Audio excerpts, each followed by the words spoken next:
Welcome to the Outer Dimensions podcast, the channel that goes over all your great movies of past, present, and maybe in the future, depending on if SAG gets everything taken care of.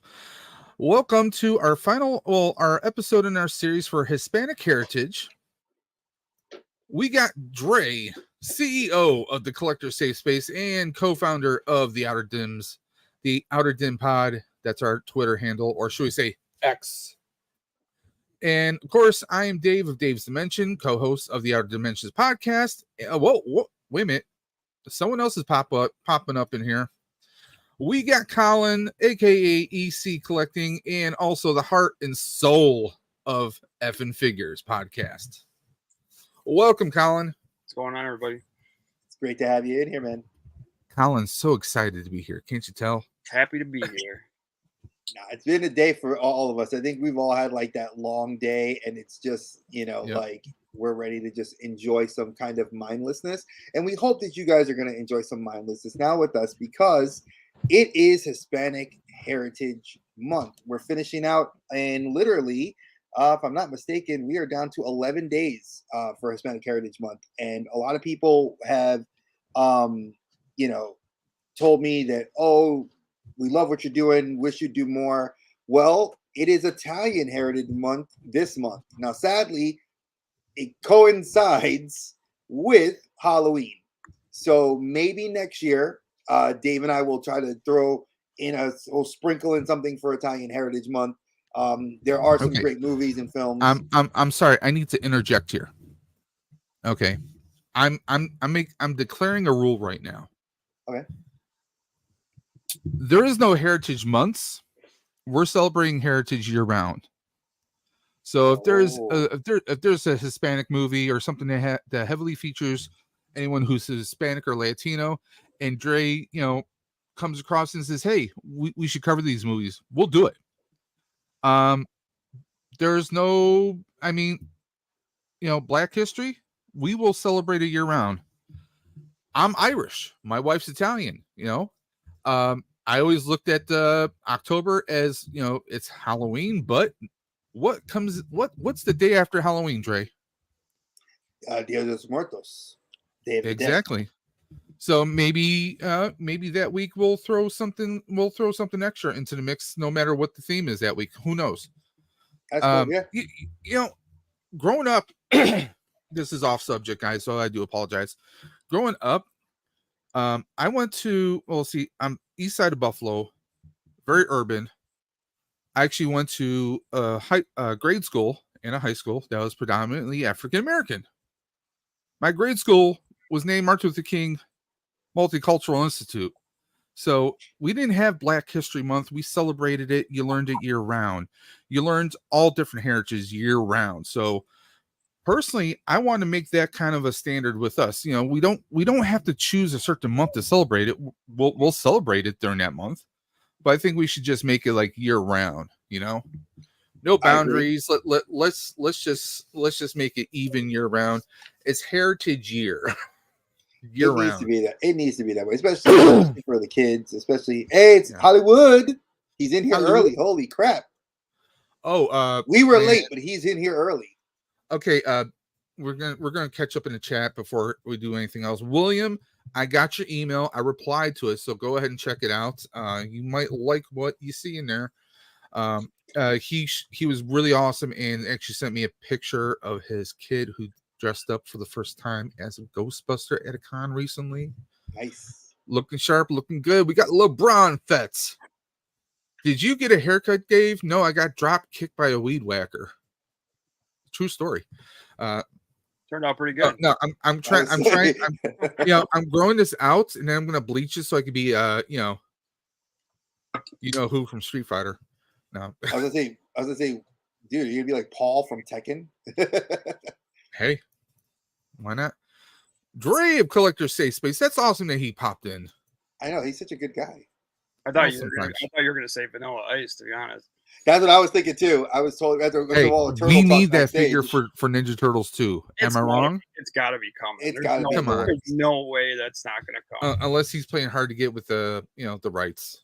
And I don't see him doing that. So Elias Kotis, he was janky. He held off. But a lot of actors haven't, and especially now with what's currently going on in Hollywood, I could see maybe some people doing that, but we'll see. I don't see him doing it though. This guy right here travels around in a turtle party wagon and does he's always doing turtle stuff. So I just Nerd Affiliated sent me a picture or a little video clip of his pack. Oh, Nerd Affiliated, my feral predator comes tomorrow. He's in Chicago right now. You're I'm what? Jealous. Yeah, my prey predator, my NECA prey predator. He's okay. on his way. I'll have him tomorrow. I heard you say feral, so I was like, huh? What? Oh yeah, feral predator. Yeah, for anybody that doesn't know, the feral predator NECA figure has released. A lot of people have been getting them from comic book shops. I've known nobody getting it from like any of the major retailers. Yeah, I haven't seen it or nothing. But Amazon has it up there, but it's like $70. But Archer, his pack for someone doing their first attempt at modding a pack, he's killing it. It looks friggin' fantastic, and he's got a ton of features on there. I'm a little jealous. He's got a little bit more going on than I did with my my first Ghostbuster stock pack. So he's gonna show you up, huh? yeah. But he's got that Hollywood money, so yeah, he can do that. True, yeah. William said, yes, sir. Awesome. LOL. We got LeBron. Can't stay long. Gonna go watch Ahsoka. Dude, you are not ready for Ahsoka's season finale. Enjoy it. Watch it. You will love it. I guarantee. Money back guarantee, but you didn't pay me anything, so you don't have to worry about it. But no, Ahsoka was to me, it was a mic drop of an episode, but that's something for another podcast. Yeah, Nerd Affiliate saying, EC, you hunting prey? ? Just announced today. So yeah, EC's got that on lockdown. You know it. Yeah, that's his predator. You guys know when it comes to anything predators or turtles, I know where to go and find the information out. Yeah, there'll be a video up right away when that thing comes. So I know you ain't waiting. Listen, he's gonna start recording before it's even out of the shipper. Yeah, let's be honest. I'm gonna have my intro done before it even hits the doorstep, dude. It's like ding dong. He'll be like running on the steps like. But a little reminder before we begin, guys. If you like LeBron said, he can't stay. He's gonna go watch Ahsoka. But guys, never forget, you can always check this out on Spotify and wherever you get your podcast from, because the Outer Dimensions podcast is available on practically almost every podcast platform out there. But you can always rewatch us on YouTube, whether it's on the Outer Dimensions podcast channel, which is always the preferred channel go check out and please subscribe. The Collector's Safe Space, Dave's Dimension, and Colin, are you also streaming that on your channel today? This episode? Yeah. Oh yeah. Yep. So sweet. Yeah. So we're simulcasting on 4 separate channels. So please go ahead and check it out. But you can check out all of our past episodes right on the Outer Dimensions podcast channel. And don't forget, you can always message us on the Outer Dim Pod on Twitter. Or is it the X or the X Twitter? I don't know. Whatever you want to call it. It's the X until they tell us that we have to pay for it. Then we'll be going to Instagram. I mean, come on. Let's be honest. You're always paying for it with the X, aren't you? I'm just saying. Nah, true. You got kids like me and Colin. And of course, the Outer Dimension podcast on Instagrams. So let's go ahead. Let's bring it in. All right. Hispanic Heritage Month. Horror films that celebrate Hispanic culture. Dre, can you roll through the slides since it won't let me? I can. All right, so I was gonna. I'm just said I can. All right, so for everybody that loves horror films, there are some really great ones. We're gonna open up with The Devil's Backbone, El Espinazo del Diablo for those of you, I'll say it's slower because I'm sorry. When you speak Spanish a little bit, it rolls off the tongue faster than me breaking it down. But it's called El Espinazo del Diablo. This came out in 2001. Guillermo del Toro, folks. This is, and I know Colin and I talked about it because he already, when I mentioned it, he's like, "Oh, sweet, I have it on Blu-ray," and it made me feel good because not a lot of my friends knew about Guillermo del Toro's movies that he did prior to Hellboy. So, and these didn't get a theatrical release here in the US. So, I'm going to go through this I'm not going to go through this in the typical fashion because we have a guest and I want to get him to chime in. It's 108 minutes long. So it's a little bit of a longer, more story-driven horror film. He does not do horror in the traditional sense like an Eli Roth. Eli Roth is very in-your-face, gore, action, violence. Then the story trickles out kind of through that prose. Well, it's still under 2 hours. It's under the 2 hour mark, but it's still, I think that, and I already saw Colin nod his head, so he knows this is more story. Like, this is where it's character driven, it's story driven, much like Pan's Labyrinth, much like the Orphanage or El Orfanato, and like what was it, the Shape of Water. If you guys haven't seen any of his other films, I mean, they're fantastic, and he is coming back to do the next Hellboy movie. It's been kind of teased, and there is talks. So I just want to leave it at that. I still have not watched that other Hellboy movie that was made. Nothing against the people involved. I couldn't get through it. Nothing against the people involved. I mean, you have to have Guillermo. You have to have Ron Perlman. And Ron Perlman said he'll come back. I mean, it's like when you think of Batman, first one that pops in my mind is always going to be Keaton, right? And Burton. Yeah. I mean, those are the names that pop in your mind. I mean, Hellboy, you're thinking Guillermo, and you're thinking of Ron. I mean, and it's even Pat Grimm. Like, they're doing another Pat Grimm, but we're not going to get into that. Yeah. The budget for this movie was a pretty big budget. A lot of these people, for anybody that doesn't know, are very famous Latin actors and actresses. Marissa Paredes she's actually was a model as well. So $4.5 million budget that covered a lot of the things it was all filmed in Spain and Mexico. So it's got a mix of the two areas. It did have a box office only internationally though. That's as much as what I could get from just various news sites and bloggers. It did not come here to the States, and they said that if it did, it was in art houses, and there's no tracking of that because a lot of art house theaters have closed due to the pandemic era. So now, Colin, go ahead. I was going to say, I mean, nowadays that really, I mean, people are kind of going back. They find a director, and they're kind of going back through their past films now. I mean, I guess it is kind of a. What's the term they like to do? Like, cult classics or cult favorites. I mean, but like you're saying, like this had like Guillermo has more story, more substance to it. Personally, I like a horror movie that has more substance. Not necessarily a canon per se, but a history to it. It's not just some crazy person slicing people up, but that there's a reason behind it, that there's an actual background and story. Well, just to give you 1 second, just because I like what you're saying, but it says right here in the tagline of the movie poster, it says, "¿Qué es un fantasma?" For those of you that don't speak Spanish, that it means what is a ghost.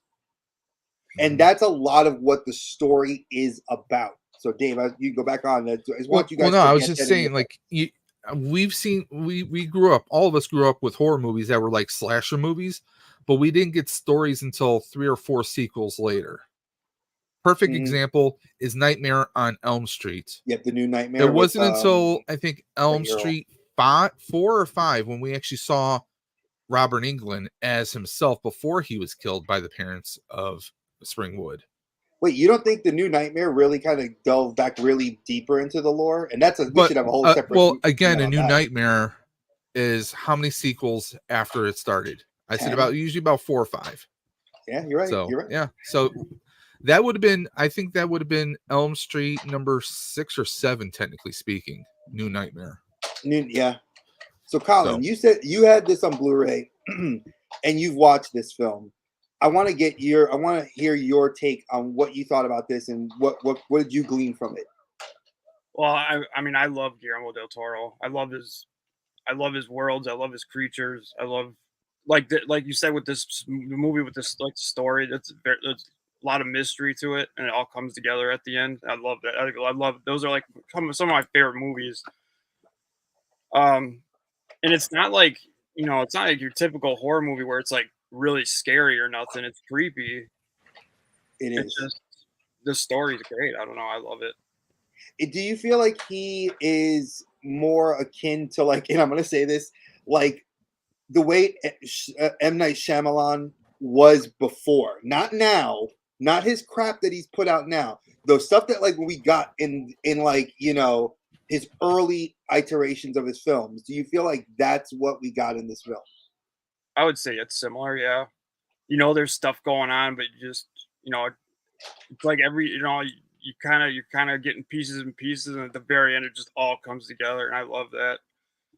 Now I'm going to ask you this: are you a fan of films that have subtitles? Because I know a lot of people do not like subtitles in films, and they feel like if there's a language barrier and it's not dubbed over, it's ruined. Do you feel like that ruined an experience for you? Oh no, dude! I subtitles do not bother me. What bothers me is dubbed over. I cannot stand dubbed over.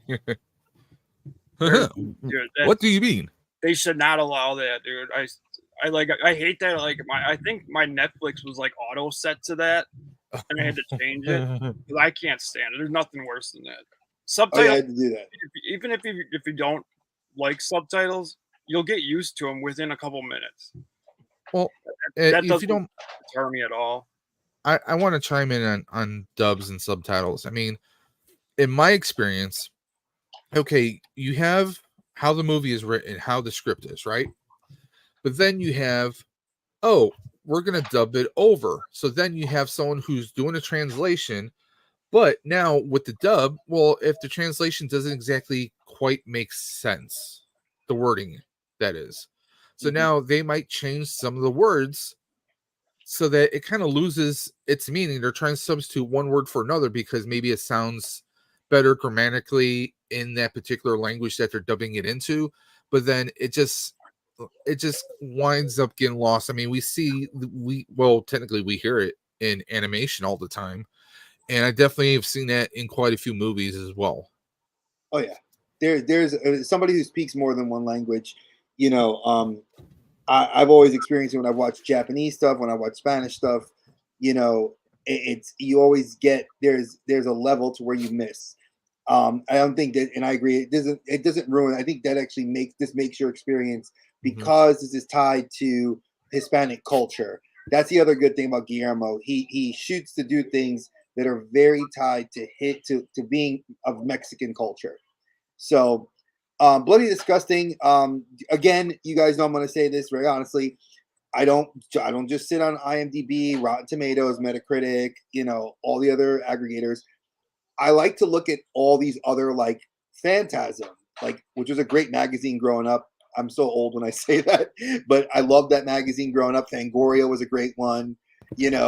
Those were where I went to like their websites and like to find more information. And Bloody Disgusting ranked this film at number 18 in their top 20. They said it's alternately a gut-wrenching portrait of childhood in a time of war and skin-crawling, evocative nightmare. That's the stuff that makes a horror movie a horror movie. And that's kind of like, I think, the theme, if you've watched all these films that we've done, because I know some people didn't get to do their homework, but like the three of us have. And I know that, Colin, I'm going to ask you, do you think some of that evocative nightmare, kind of skin crawling feeling, does that settle for the rest of these films we're going to talk about? Like beyond this one, in the five that we have we're talking about tonight. Yeah, I guess. Yeah, I thought they were all pretty. For the most part, yeah. I know there's one that's going to kind of throw everybody, which I'm waiting to get to that one because I know it's one that's like the one you told me about yesterday, and I think I want to hear what Dave. But we'll go on. Dave, what do you think about the other ones? Do you think that they're a little bit like kind of creepy, kind of Well, you know? I honestly I can't give a true statement, and this is why.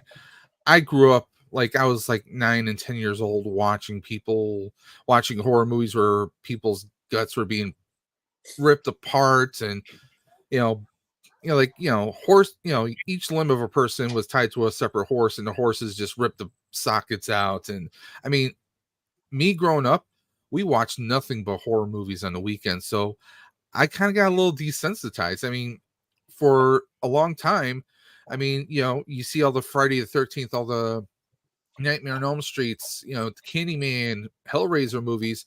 And then, like, for a while, I was getting kind of bored because it was kind of just regurgitated kind of plots, so to speak. And then Scream came around, which kind of refreshed the genre a little bit for a minute. Because it wasn't necessarily supernatural, it was more kind of a story. You're trying to figure out the plots and everything. So, I mean, honestly, the more gore, the better. I love it. But guess what? My wife is not a horror fan. She does not like scary movies. So I'm always watching them by myself. See, like, I love gore too, but gore is not what scares me. What scares me is like realism. Like Scream is something that could really happen. You could be babysitting and Scream definitely can happen. Like even this movie. How about People Under the Stairs? Like, it's still got a realistic thing to it. Yeah, there's a ghost in it, but like if you remove the ghost, there's still a whole movie there that could. Still totally. I mean, kind of. Imagine if they took more of a horror angle to The Purge. Well, even see, The Purge is like something that we can even say could be a real thing because that's considered horror. I don't think it should be, but it's like it's regardless of horror. Your political views, audience. Exactly. The Purge could happen. I mean, a movie that's really creepy to me is Seven. Seven's really creepy. Yes. It's dark. You never know what's gonna happen. Like that should be horror. I mean, that's horror to me.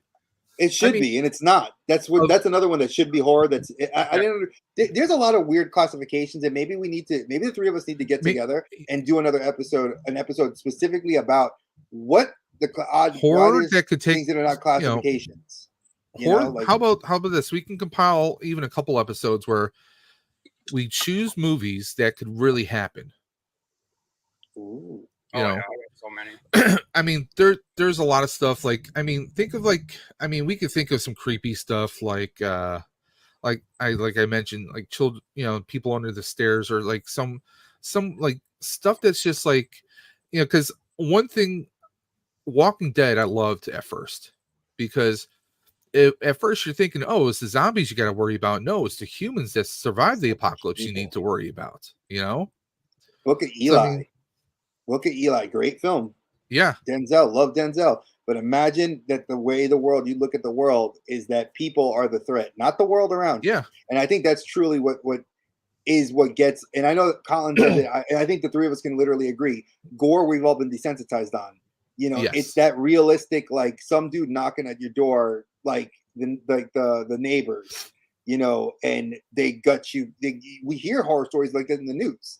That's nothing like, oh, they found this person, like Hannibal Lecter. That's some crazy stuff. So let's move to the next one. We'll go to the next one, and I like that. It's very thought provoking. So obviously, I said it. Pan's Probably the Labyrinth, most well known out of the picks. This one did have a release here in America, and it was in theaters. And I will say this: if you have not seen this film, folks, you have missed out. It is fantastic. It's called El Laberinto del Fauno. Now, Fauno is what they called Pan. Now, Pan, obviously, we know is from mythology, the faun, creature of a male torso with the sheep legs. The people in the movie I'm not going to go over because a lot of these people we've never really heard of, and outside of independent films, except for your producer and your writer, which is Guillermo del Toro. Now, he wrote this film. This was actually his notebook. He wrote the idea behind this film. A budget of $19 million, grossed $83 million in the box office. Again, not a huge release. And it was dubbed. And it ruined it when I saw it dubbed until it came out. And I'm going to date myself, folks. HD DVD. Before Blu-ray, we had DVDs and then HD DVD, which is an Xbox exclusive red box DVD before Blu-ray decided to say porn went to Blu-ray and made it cheaper. I mean, if you wanted to date yourself, you could have said Laserdisc, but you know. No, I would have gone to Betamax if I'm going to really date myself, Betamax. But I didn't. I only had like one or two of those. Now, I will say this: watching Pan's Labyrinth, you can obviously, like anyone who's watched the Hellboy movies made by Guillermo, you can tell that there's a certain animation or visual style that obviously this is the origin for a lot of it. Like the designs of the various characters and creatures, definitely, you know, this is where Guillermo kind of derives, because you see a lot of similar, I don't want to say animation, but designs. His costume inspirations and his world is not very... just the costume, but like the actual like character designs and everything. You see a lot of those influences, like in Hellboy 2. You know, they definitely swirl back to this movie. You can definitely see the heavy influences. And I think it's a bit of a compliment, very much like with Tim Burton. You go to Tim Burton's earlier films like Beetlejuice and Pee-wee's Big Adventure, and you can kind of see that kind of animation style decades later in, like, you know, Nightmare Before Christmas and, you know, Frankenweenie and a whole host of others, you know. Now, this movie did actually win it got 2 Oscar wins. It was Best Cinematography. Oh, sorry, 3 Oscar wins. Best Cinematography, Best Makeup, which is, like Dave was saying, the designs on these costumes and the way that they move and they animate, they're just so amazing. And then Best Art Direction. It did get nominated for Best Foreign Film. It got nominated for a Screenplay and Best Original Score. Now, Colin, you're one of my big NECA collector friends that I can, and my brother, I know you know this. How many have you ever collected the Pan's Labyrinth figures? Oh yeah. I got the figure from Devil's Backbone too. Oh wow! Look at you. Yeah, the mom and the kid.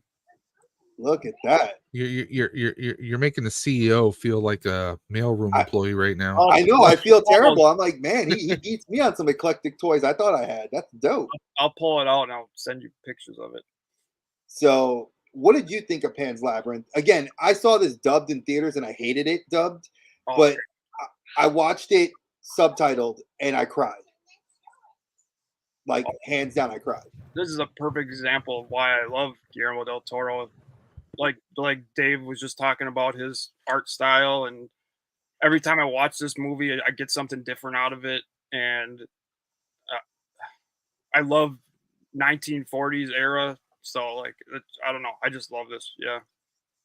And for those of you that don't know the story, I'll give you guys a brief little kind of, and I don't like doing this. I kind of want you to see the movie, but when you think of this film, like he says, takes place during World War II. And it focuses on a invasion in Spain, but the thing is, are you seeing it from the perspective of the girl, the child, or are you seeing it from the global perspective? And you really have to look at it in those two different veins, through those two different lenses. And when you look at it through the second lens of the girl, that's where your heart really goes out for the character. You start like really understanding trauma, understanding the world around you and how kids, and I think that's kind of been a theme across his work. Like there's a trauma that happens to kids or to someone, and they have to persevere through it, or a parent loses something. You know, like if you saw The Orphanage, you see The Orphanage, Colin? Oh yeah, I was just Remember, I was gonna bring up Are You Afraid of the Dark too, with the kids and the little creatures that steal the teeth and exactly. like yeah, they are. It's all kid related pretty much. So again, it's kind of funny. Like I actually found this on a blurb from an article on IMDb, where he was actually freaking out because he left his notebook in a taxi cab while he was in London working on a Hellboy, and the cab driver returned it. Do you imagine? Could you imagine if you were that cab driver, the amount of money? Oh, especially now. Oh God. I'm sorry, I just got something cool that came in the mail. For those, ironically enough, for the three of us in here, for you guys that are wondering, the Four Horsemen, Mythic Legions, I got the box of swag today from them. Oh, nice. My wife just brought it in. So. Name drop. Hey man, that's cool stuff. I love it. But you know, it's a very cool movie. I think it's one that if you don't have a heart, you shouldn't watch it. You know, come on now. It's a good horror film. It's definitely, but it's not horror though. Let's just throw this out there. One, Guillermo is, and I mean, you know, anyone that doesn't know, we're talking about Guillermo del Toro. I mean, to me, it's all you have to say is Guillermo, and people know who we're talking about. I mean, he's proven that he's one of those directors that not only does he, you know, he's a great director, but he knows how to write a damn story. He knows how to bring those words and visuals that he has in his mind, and he knows how to bring them to life. I mean, Blade 2. Blade 2 was Guillermo del Toro, and to me, that gave more substance to the characters. There's more story, more history, more in depth than we had from the first and even the third Blade movie. Honestly, I think Blade 2 is one of my favorites. But I mean, it's, you know, no matter what he touches, Pacific Rim, I mean, no matter what he does, he doesn't miss, he never misses his mark. Maybe the audience isn't ready for it. You know, maybe it's not as well received because, you know, it all depends on what the audience is currently looking for. I mean, just like in, you know, there's trends in toy collecting, there's trends in, you know, movie going, there's trends in fashion, there's trends everywhere. You know, if the current trend is a certain type of movie, yeah, they're going to embrace it, they're going to eat it up, and they're going to love it. Now, if the trend happens to be more family oriented stuff, then maybe one of his films may not actually grab the audience. But to me, I mean, I can't think of a miss that he's ever really had. I mean, if you watch every single one of his movies, anything that he has a part in, it just Pac always what? Pac Rim 2 Uprising. Okay. That's his miss. If he's allowed one miss in Hollywood, I'll give him that one. Yeah, but you know what? Because he didn't touch Hellboy. How much of that was the studio though? Let's be honest. It was the studio, it was the delay of like what, 5 or 6 years.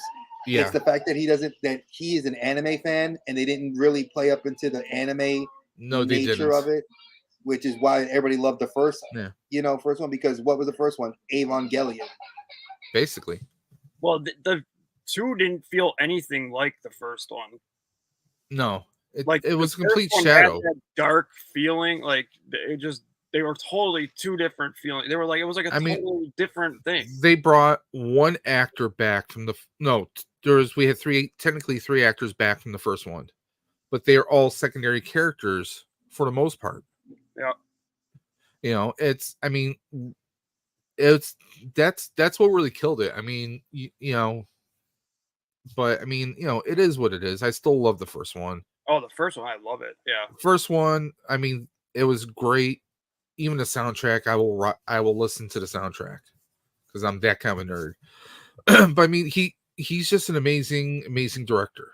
To me, I mean, come on, think about it, like we're talking about 2006. It's 2023 right now.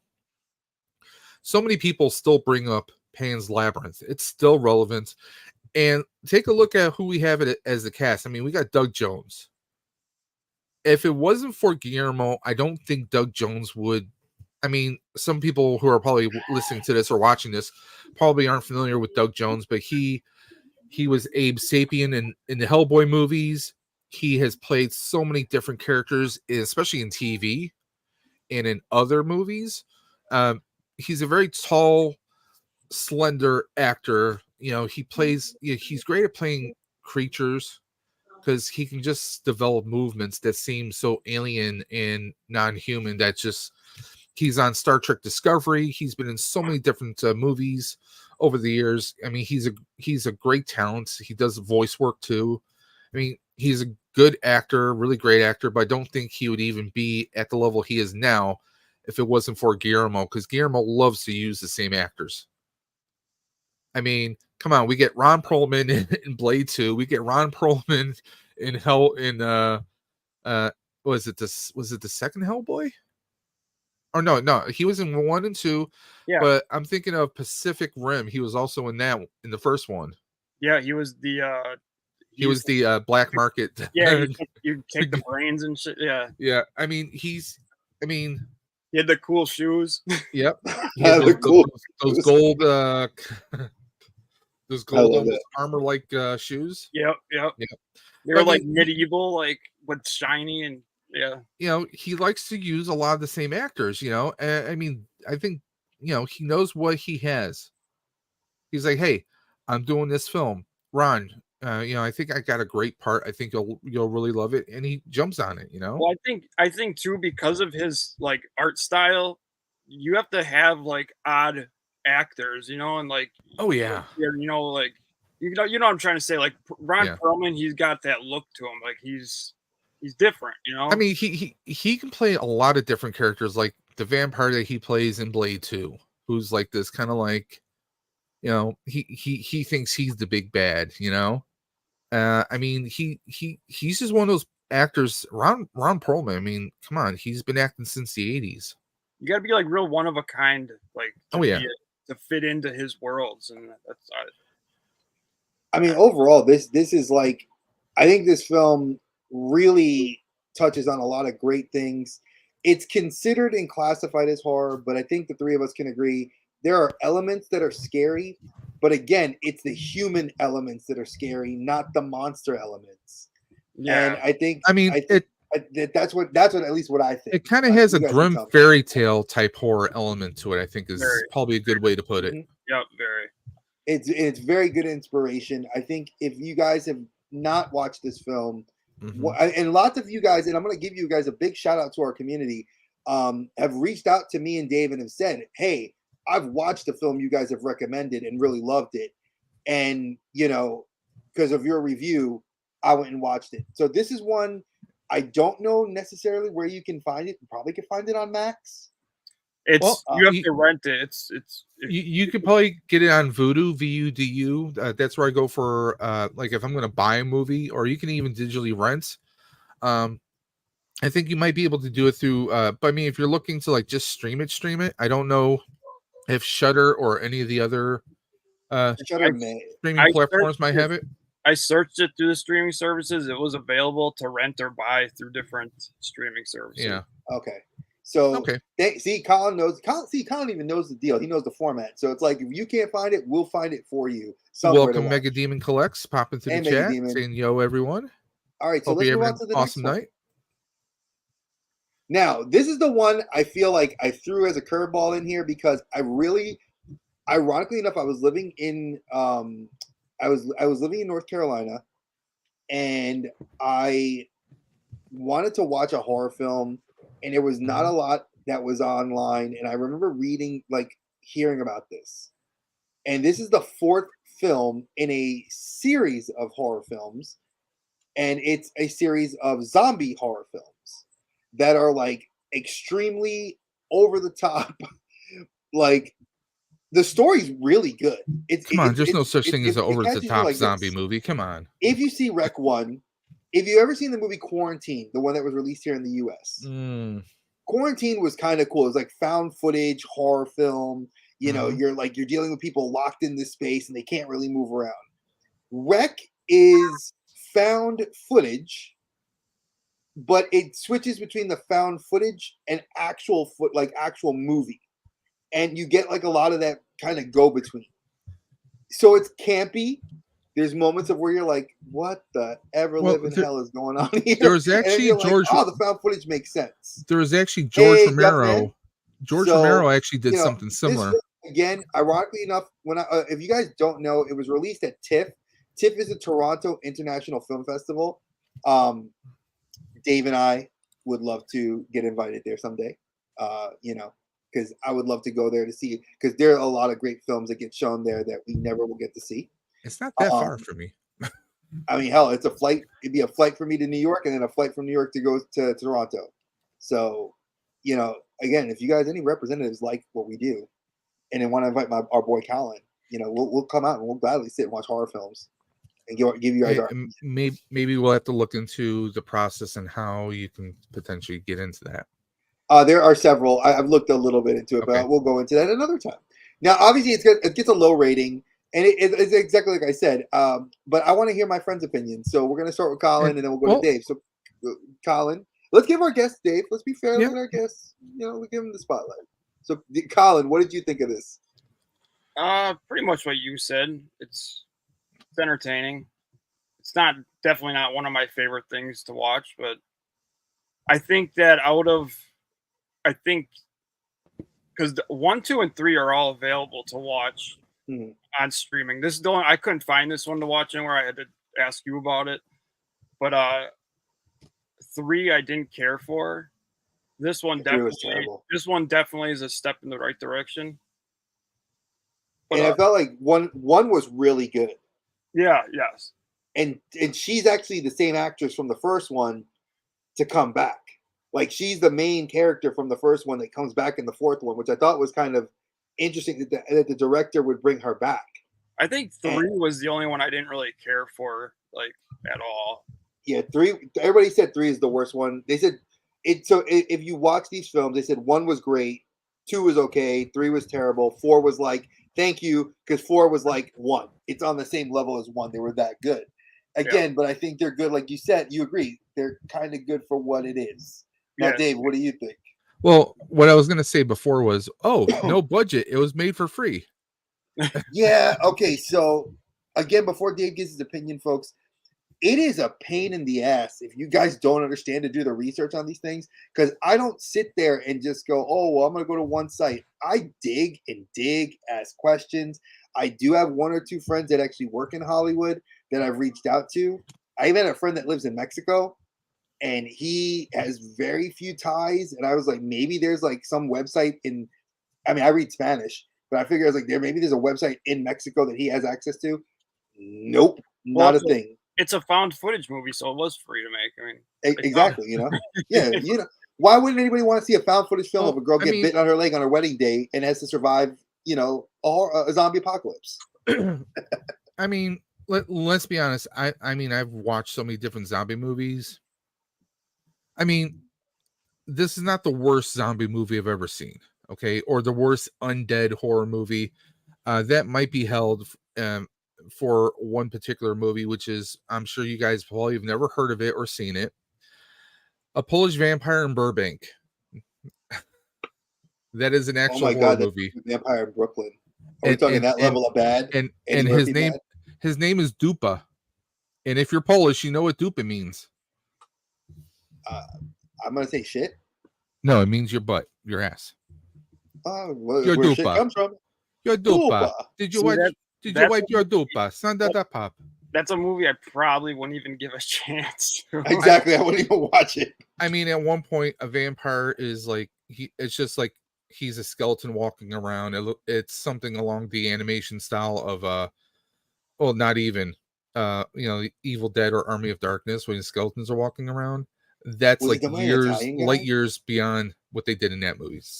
Was it the Italian director that got like banned because he tried to remake Conan? This might have been this might have been late 70s, honestly. It might be. I gotta look it up now. Now, see, he's Polish Vampire in Burbank. Put this in my brain. Now I gotta look it up. Yep. But I mean, like, as far as like found footage movies, George Romero actually did one called Diary of the Dead. Yes. I did not like that film. Yeah, it wasn't the greatest, but I mean, it's a you can kill like an hour and a half with it. It's nothing. It's nothing to write home about. Like I said, I've seen worse horror movies, so I mean, this one, I mean, it wasn't that bad. Like you said, like a woman getting her leg chopped off. I mean, well, we've kind of already seen that. Grindhouse. Grindhouse. Yeah, they Rose McGowan. She gets the machine gun leg. Remember? I love Grindhouse. Yeah, that's a great movie. That and Death Proof. Yeah. Yeah. Yep. So, I mean, it's a sequel. It's a series. Like, I love zombie movies. I love like Living Dead, Your Walking Dead style. I mean, as long as it doesn't have to have a whole story to it. It doesn't have to have much story to it. Just give me the action, and I'm kind of good for it the most part. I just it's curious to see how different producers or different writers will kind of create the lore or the rules, the physics of the dead, so to speak. I mean, it wasn't bad. I mean, like we see, like you said, Rotten Tomatoes gave it 68%. I might honestly give it maybe 60 or 55% in my personal opinion. Would you watch it again? Like, I wouldn't watch it again. If I was just gonna have a lazy day where I just wanted to watch some zombie movies and I was going down the list, or maybe I stumbled across it, yeah, I'd watch it again. It would probably this is because there's movies like this that I've watched again, but it would be long. It'd be a while from now. It'd be like, I kind of forgot about it. I'd be like, and I'm looking for something to watch. I might watch it again, but it's like if you stumble across it, like, yeah, I'll watch it again. It'll be years from now though. Like 6 years from now, 7 years it'll from be now. a while. I'll be flipping through whatever we're using to stream shit at that point, and I mean, a perfect example is like vampire movies, Blood Rain 2. The first one's it's it's okay. We had the Terminatrix, Christina Lorcan in that. She's awesome. No, in the first one, they get a different actress in the second one. Yeah, the second one I don't even know. Was it a porn star, I think? I don't think it was Jenna, but it was like someone along those lines. I mean, that's the thing. That's this, guys. Yeah, we'll remember the first one. The second one, not so much. I mean, there are some movies that are forgettable and skip over. I mean, what about Leprechaun Back to the Hood? Oh God. Because there's Leprechaun in the Hood, but then there was Leprechaun Back to the Hood. Okay, or Leprechaun in Space. I mean, those are awesomely bad movies, but we'll watch them. Yeah, but see, they're bad, but they're awesome at the same time. So a little different. You can't really compare this one to that. I mean, yeah, but I mean, it's this is definitely something like back in the day when Sci-Fi Channel would do like Saturday night horror movies or some kind of like movie that they produce. I'm not talking Sharknado. Don't even go there, Dre. I know you're thinking about that. Oh no, I wasn't even thinking that. I'm thinking back to Sci-Fi when it was actually Sci SCI, not the SYFY BS that they're doing now. I mean, it was the kind of movie you would catch on Saturday night on Sci-Fi Channel, basically. You're right. It has that vibe, So it gets the same. You can tell the three of us are all giving it the same level of rating, folks. It's not the greatest. Do I think a good one? It's a good work watch, and then 10 years down the line, if you ever think to watch the four of the movies again, there you go. That's you got to realize what you're watching and just appreciate it for what it is. I mean, it's not a Guillermo del Toro movie. It's no, it isn't. Probably up and coming film director. Oh yeah, it was. He was literally the producer and the writer. The writer was somebody who'd done a couple other like small films, and Julio Fernandez was I think was his first film in the series. But he was like was he the director as well? Because you don't have the director listed here. Yes, he was. Okay. So Julio Fernandez is the director, but he's also the director from one of the earlier films that was good, the first two, and that's what he came back to help do this one. Because I know Manuela, there was a whole lot of conspiracy with her not wanting to do the film and trying to get her back, and it's like getting Jamie Lee Curtis back for Halloween. Just if you had to compare, it was a big deal. And honestly, with zombie movies, we've seen them have a character featured in a movie and then bring them back a couple sequels later. We saw that heavily with the Resident Evil movies. Yep. Michelle Rodriguez and several other actresses appeared in one movie, but then they wouldn't reappear until 2 or 3 film sequels later. So, I mean, we've seen it kind of a trope done. So, you know, but also it kind of hooks people in because, wait, oh, so-and-so's back. They're kind of curious to see where this character might be right now in that universe. So Terminator did it. We just saw that with the recent Terminator film, which was actually a good film. Like if you and we're gonna do that. That's on the list of things for next year, folks. Just in case. Are you talking about Terminator Dark Fate? Yeah, it's actually. I think it's a good film. Not great. It's good because Schwarzenegger actually was there and useful. But see, Dre's gonna hate me because I think I enjoyed Genesis a lot more. Oh God, Genesis was terrible. Even though I love Gabriel. He was such a good actor. Gabriel was in Dark Fate. Oh yeah, that's right. So I was right. So then your crap movie was Genesis was terrible. Genesis was the Terminatrix. That's where Christina Lorcan came in. No, that was Terminator 3, Rise of the Machines. Ew, even worse. See, look, my brain because we had, and then after that you had Terminator Salvation, which took place in the future. Genesis, and then we had Genesis. Genesis was basically the first one. Yeah, it was. They just got younger people, so they were hoping to kind of like, oh, we can start telling stories from a different perspective. But they painstakingly recreated a lot of things. But we're getting off the subject. So let's go to the next one. So that way we bring us back. All right, this film was damn near impossible for me to watch. I'm not gonna lie, I didn't get to watch all of it. I had to watch like clips of it through YouTube and through Bibly. It was a Asian site that had some of the clips of the film. Fantastic Fest is a film festival that happens partially in the U.S., partially also overseas.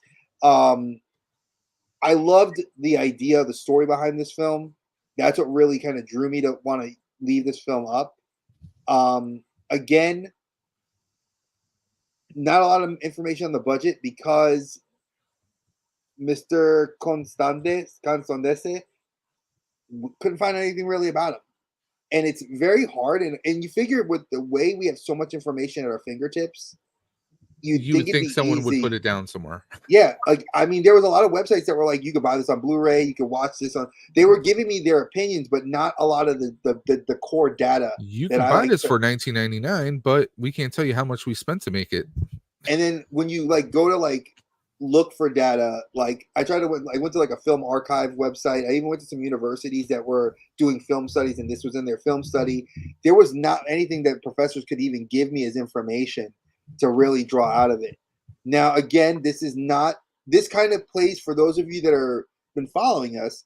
It goes back to the childhood trauma, which Colin, Dave, and I agree that is what draws us in as horror fans. It is that, think of when you were a kid, what scared the ever living bejesus out of you? What could be the worst case scenario? Like, and this is it. People say found footage is scary. No, it's not. Blair Witch was scary. No, it's not. Oh, these are films that play up on this trope, which I'm noticing is not even really a very used trope. You're not allowed to mention Blair Witch in my presence. Well, I was working for General Cinema at the time when Blair Witch came out. So many people were throwing up because of the motion, the found footage, how you're swaying back and forth, all the movements. Elderly, young, everyone was just like they were just nauseated, or they were literally throwing up. And yeah, I like that. People walked out of it. I mean, it was a new concept, but like found footage was a VHS, and there's a few other films that have done a good job with found footage. But then you get some people who like, hey, I'm just gonna do this. They think, oh, it's a cool idea, so we're just gonna go with that approach. And like you said, the previous film had a balance of regular film, and then you have the found footage. Yeah, because they interlace the two, so you were getting both sides of it. I feel like with these sorts of films, like with this film in particular. So we're moving up into 2017. I never even heard of this film until I started doing research, and it has drawn a lot of ire in the film community because they felt like it was too realistic. Mhm. And that's another thing where horror gets like a lot of people that are very critical of horror films. They'll say like, "Oh, it's too realistic," and they don't want that. They want to go for the Mhm. suspending the disbelief. I think that actually lends its credence to be a better film, in my mind, because I want to see something that's based on some level of reality. Have you ever seen? I don't know if you two have seen it, and anybody in the chat, if you guys have seen it, chime in. Have you ever seen I Kill Giants? Yeah, I've heard of it. That film, Colin, as a dad, does that film not hit you in the heart? yeah. As a just a guy that's ever had a family member pass, that film, and that's when I say it like that, folks. I Kill Giants and this film are films that are not shown and should be shown to your children, your nieces, your nephews, your younger siblings. You should show them that film once they're 11 or 12 years old, because this does the fantastic job of blending that childlike innocence with the harsh reality. That's my take on this, and I would say if you could, it's worth in my opinion, just from what I saw, it's worth the $20 Blu-ray purchase. Mm-hmm. Colin, what do you think? I watched this twice now. I watched it last night. I watched it today. It's definitely worth the watch. I mean, take it. It doesn't even have to be a horror movie. I mean, there's kids that are really living like this. Yeah, and I mean, there is no stronger kid. I'm sorry, like this. It's tragic. it's horrible. Anybody thinks they have a hard time here? I mean, no, and it chokes you up because like I think about it and I'm just like, yeah. I mean, look at just the ratings before we get to Dave. Look at what the aggregate sites are giving it, and the Rotten Tomato score. That's the score the fans gave it. That's not the score the critics gave it. The critics gave it a high 90s, but the fans all said that it's like certified. Even on the Blu-ray case, it says certified rotten. I was like, all right, this might be one that needs to make it. For the most part, it's all young kids, and then I mean, not to mention you got Tenoch in it. I love him. I loved him in Narcos. He killed it. And he's so good. Yeah, so he good. killed it as what's it called in Black Panther. Oh yeah. Oh yeah, he killed it as Namor. Yeah, Namor. So yeah, folks, I love the fact that you can look at a film through a different lens and see that. So Dave, what do you think of this film? Well, unfortunately, I did not get to watch this one, so I must abstain. Okay, so then this is one that when I get it, I will send you the slip so you can watch it, because I think you need to see this. It is, I think this would be one of those films that like, okay, I'm gonna date myself here. You know, you guys remember Sally Struthers when she'd be like, "And you too can feed a kid here in Africa for like $5 a day." Dre, I'll do you one better. Remember when she was on the All in the Family show? Yes. So you and I are the same age. I figured Colin's a little younger than us. So I figured he might have seen that on television, like when they used to late night TV. It was like you can feed a Ethiopian child for like 5 cents a day. Yeah, I remember those. Sally Struther, feed the children fun. Yeah, that's the reference. So folks, for you that don't know, take that child that you see in the background with the flies flying around his head. He's having a good day compared to the kids in this movie. Yeah. Just to give you that perspective. So again, a lot harder edge, a lot stronger a feeling in your gut. It's a very good film. I would say if you're not a fan of horror, like Colin said, it's just a damn good movie to watch. Just rewatch. There's a paranormal part to it, but like it doesn't. Well, there doesn't need to be. It doesn't take anything away from it. It doesn't make it any less real. It's even though I haven't seen this movie, let's be honest, kids can be pretty damn surprising. They can be stronger than a lot of adults in the world. Because at certain ages you can see things, kids can see things in a light that no one else can see. They can see good, they can see evil a lot of times. Some people like to call it an alpha state. But I mean, growing up, we've all seen movies, we've all seen stories where there's a kid going on what seems to be an impossible adventure, or sometimes there's a childlike character that seems like they're not giving up. They haven't been through a tough life, or they, maybe they're going through a situation where they've lost everything, but they're still pushing forward. So, I mean, I'm not surprised hearing what Colin has said, hearing what Dre has said about this movie, that there's this child character, and then reading like the blurbs we have here. Was it the Peter DeBruge of Variety says the actors may be young, but the story skews decidedly mature. After all, in her commitment to realism, Lopez allows terrible things to happen to the kids, including death in several cases, and that's hard thing to accept, not because it doesn't happen in the real world, but on the account of the melodramatic and manipulative way such tragedy is handled. I mean, it really is. Death is hard enough as an adult, let alone a child. Honestly, I think people should watch this movie just because there's a lot of Americans that I don't think they really understand what it's like down in South America. And they walk around with a head under a fucking blanket. Yeah, I mean, watching this, I mean, this is really going on. I mean, there's so many people walking, like you said, like walking, they have their head in the ground or whatever, a lot. There's so many people that have blinders on. And you've heard some people say to their kids when the kids graduating high school, "Oh, what are your plans? Are you planning to go to college? Or hey, maybe you should go take a trip around the world, or take a trip somewhere you've never been before, to kind of open your mind to certain things." I mean, there are some people that learn more on the streets than they do in a 4 or 6 year educational program through colleges in some cases. Yeah.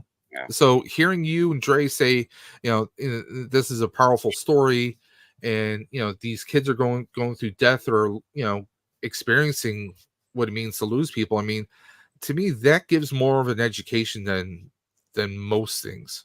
It really does. And at the end of the day, trauma is a real thing, no matter what culture. Like Dave was, when we began this whole thing, which is kind of interesting. We started with like the way Dave opened it, which I loved that how he did it. Trauma doesn't know culture, doesn't know race, doesn't know color, doesn't know gender. Trauma is trauma. And, the thing is it better to be an adult to handle your trauma, or is it worse to be a kid dealing with it?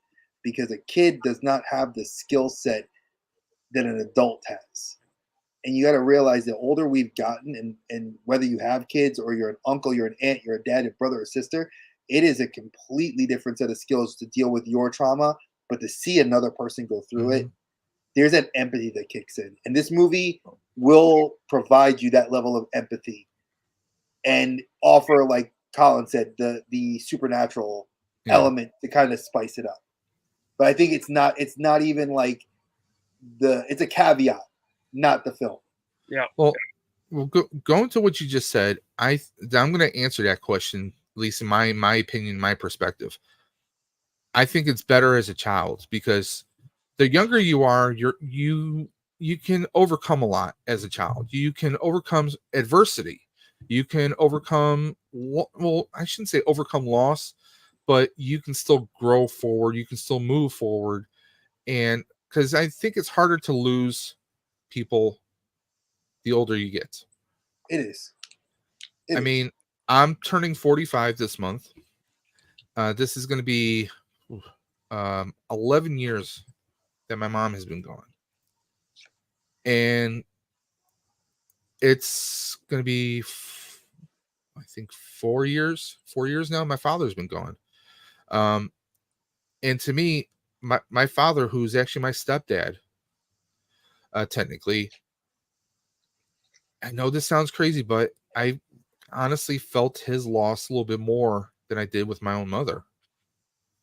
But as an adult, it's kind of hard to, because one, you've had these people in your lives, or you have someone close in your life, and now they're not there anymore. And let's be honest, the older we get more set in our ways. We're more, kind of used to certain things. That's why it's hard for some older generations to change their point of view or to get an open perspective. That's why, I mean, think of like if you have family members who might have a certain kind of a bigotry towards whether a race, a culture, or a certain way of doing things.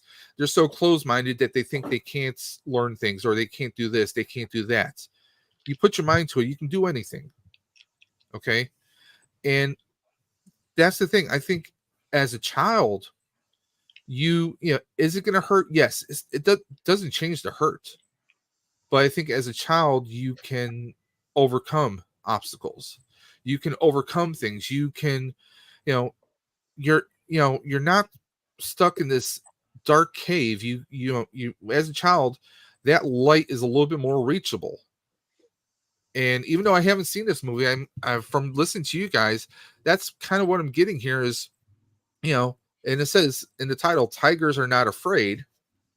I mean, obviously there's a lot of darkness there, but you see that there's kind of a little aura of light around this child in the poster.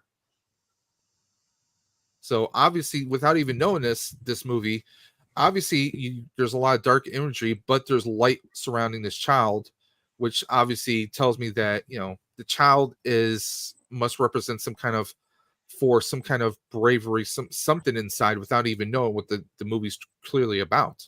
But the imagery is already there, presented in that poster. So again, go to Shudder, folks. If you want to find it, Shudder has it. That's where a lot of people can watch it.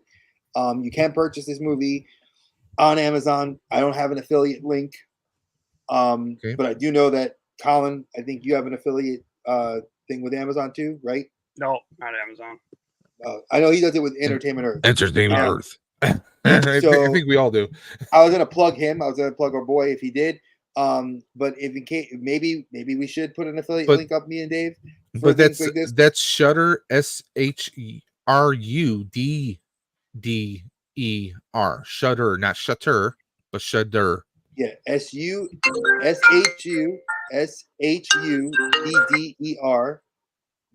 how you spell it, folks. SHRU. No, not R. It's SH. Okay.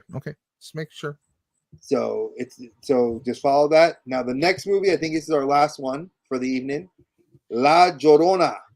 Now this is straight up and down for anybody that does not know. This movie has been done in a few different iterations. Yep. This is more an homage movie. And by the word homage, I know that I've been using a lot of big words. Tribute.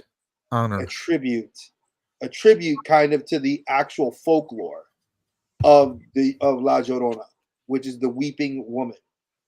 Now, the weeping woman story in Latin American culture was that a woman who had her children playing by the creek. She was her husband was in the fields working. So the children go out to the creek and they don't know how to swim. She's putting up laundry and notices the kids have not returned home. She goes to the creek and she finds her children dead. So she uncontrollably just starts bawling, as any parent would, and to the point that the spirit, she dies from grief, but the spirit lived on. And then the spirit becomes malevolent and evil and twisted. And what it would do is, you would hear the wailing and the crying of a woman by the river, and that would call children to the river, and they would drown because she was seeking out the love of the loss of her children. Now, Jairo Bustamante both produced this film, he helped write this film, and I'm going to tell you, if you want to see a film that's creepy, this is the one to really watch. It is not something that like you're like, oh man, it's not like the other ones where I know Colin like shook his head because he knows the other Jorona films are like straight up campy horror films. They're like, it's the Jorona, and if you guys have followed the Conjuring universe, you know La Llorona is in the universe of the what's it called, of the Conjuring universe, but it's not that campy. This is a film that really hits during the time of cultural war in Mexico, and it's semi-modern. It's not fully modern, so don't. It's not like present day. It's more like 70s, 80s ish time period. So, and we never got an American release here. It was only done in Venice and at TIFF, and it's again you can see it on Shudder. But again, I'm gonna stop talking because I want to hear what my friends have to say about it. So, Colin, what do you think? I enjoyed it. To me, it was another one of those where you're kind of like, what's going on the entire movie until until it comes together. Definitely want to watch this one again because I started to watch this one. I didn't finish it last night, and then I watched it again today. But I definitely want to watch this one again. Like you said, it's nothing like the Conjuring universe one, which I like that one. Don't get me wrong, but this one's different. It definitely is different. Yeah, it hits you in a way that there's like go ahead. There's like another story going on at the same time, like it's her story. You're getting really her story, right. And then the folklore, which I loved. Yeah. So Dave, I assume you watched this. I have to abstain. Oh I my did not goodness. get to watch this one. Dave is getting 2 demerits. He got 2 demerits. Yes, folks. yes. I've been a bad Dave this week, guys. Sorry. He didn't get to do his homework. Bad Dave. Bad Dave. But again, like when you watch her story, and I think the Maria Mercedes is the actress. You really feel for her character because she's going through a lot. And then like the folklore of La Llorona, and it's like it feels very, I guess the proper critical term would be atmospheric. It has like this aura around the whole film.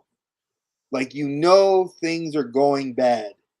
Even though it's very bright, like you can see this poster. Does this poster look like a sad movie? Like if I were to take La Llorona off of this, you'd probably think that this could be like a cologne ad. It's a lady that's laying down on a thing. You could have thought this is a religious film. It could be a modeling poster. Slay her with desire. Exactly. Like desire. Or it could be like a soap opera, right? You think maybe it's a Latin soap opera, like. All my laundry will be back after these messages. So perfume ad. A perfume ad. Exactly. See, these are all the things that went through my mind when I saw this poster. Because if you look at the other ones, folks, they don't hide it. And the other La Llorona films don't hide it. They show the woman like she's all like, she's got like, you see tears keep running down her face. And it's like this constant look of evil, and they play up on the spirit of her. I'm just thinking, it could have been something from Maxim back in the day. Yeah. Wow, that's really dating us for the 90s right there. Again, it's one of those films like I know there was a longer list. Colin knows, he saw the other 8-page list I did, which had like Madres on it, and there are several other films that you guys have no idea like how many films Dre was actually considering. I had 8 or 9 on the list. 8 or 9, and then I had to trim it down because I had to be fair to the guys, because I don't want people just to not do their homework. But it's tough when you're looking through, and I'm glad that we see that there's horror movies outside of typical, what's the word? Typical American horror movies that we see. Like I think the next one I'd love to do are like the Asian ones. Like this film series has made me want to do like The Eye, Well, I think the best way of putting it is you don't have to color in between the lines. You can go outside the lines. True. But think about it this way. When you watch, and Colin, I'm going to ask you this too. when you watch these types of films, doesn't it evoke a different feeling than when you watch like Nightmare on Elm Street, or Texas Chainsaw Massacre, or like The Devil's Rejects, like all good films in and of their own rights. But what do you feel like? Don't you feel different when you watch a film like this versus that? Oh yeah, definitely. Like Go ahead.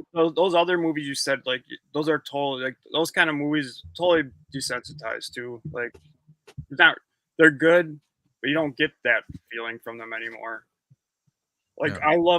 I've always loved horror because of that. Your hair standing up on the back. Like anybody that loves horror knows what you're talking about. It's hard to explain, but It's that feeling of it's not the dread feeling. It's like, I think folks, with the way I can best equate it, you don't know what's for going you, on. if you're a roller coaster enthusiast, There you go. it's like getting on that roller coaster and you're at the apex. You're gonna go right down, and it's like you're about to like hear the thing go click and then drop you. That sense. Something's coming. You don't know when it's coming, and that's the best part about horror to me.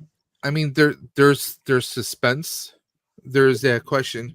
Well, how are they even going to get out of this situation? I mean, like Saw was like an adrenaline shot into the horror industry. I think it was the original one.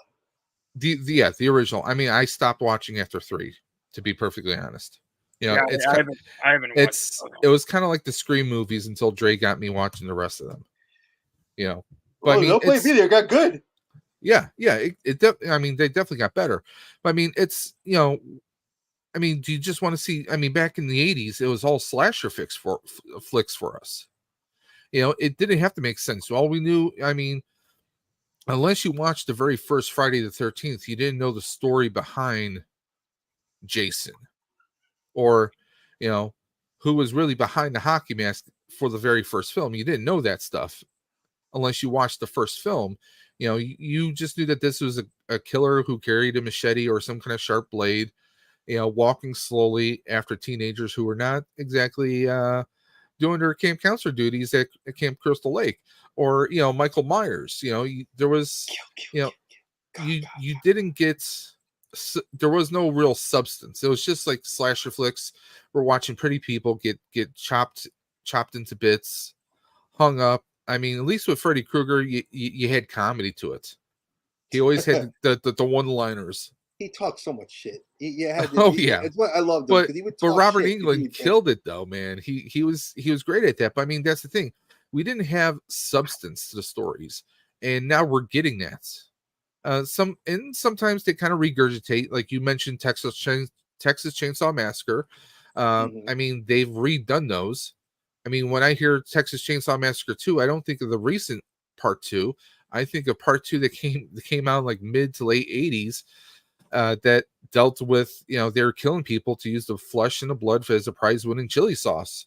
To me, that was comical, but that's kind of the films we had back in the 80s, or like Chucky. Have either of you two seen the movie? And this is gonna be this is an older one when I think of it.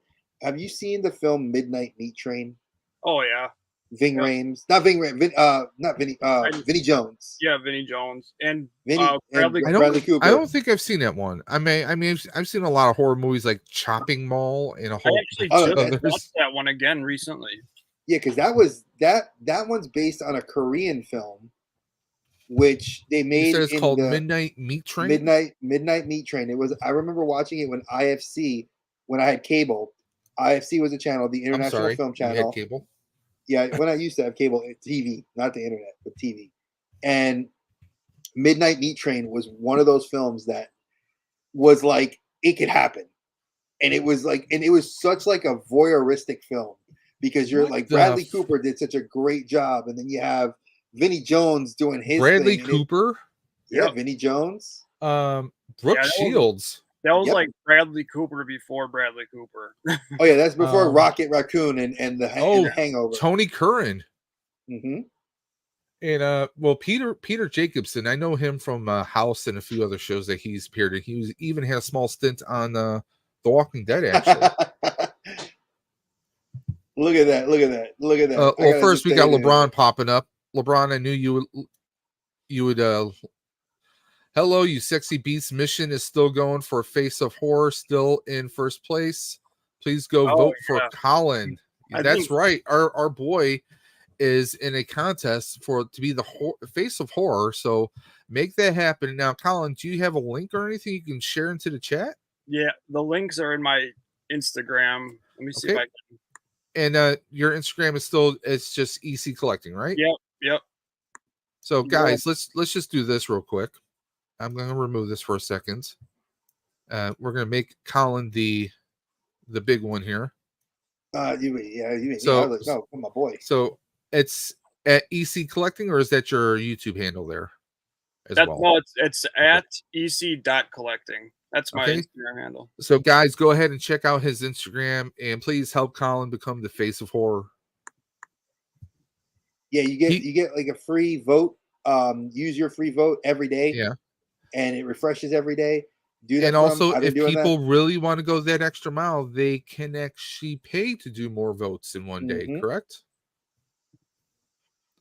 Not to be confused with his only freaks page that he has. No, I'm kidding. Coming in 2024. So faceofhorror.org/2023/Colin hyphen, how do you pronounce your last name? Hennekins. Not to be confused with Heineken, but still tastes just as nice. Not the piss flavored beer. And Rolando, thank you for dropping Colin's Instagram in the chat as well, guys. So guys, go ahead and click those links and let's help our brother out. Always. So I have a question, folks. You guys see us have guests on, and it's fun. I love the interaction. Dave and I love having people on, especially when it's movie talk, because when you have somebody that's very interested in movies like Colin, and especially this is a genre of film I know Colin loves. This is not me going to, let's talk martial arts films. We probably could, but I know his bread and butter. So we try to tailor our guests to the content that they're going to be interested in. I don't want him to just be here just to be here. We love him, and he can come on the show anytime he wants. I just would rather him like what he's doing, So I know, Colin, you took a little bit of a break. But do we have anything coming up in the pipe for you that we should be checking out soon on your channel?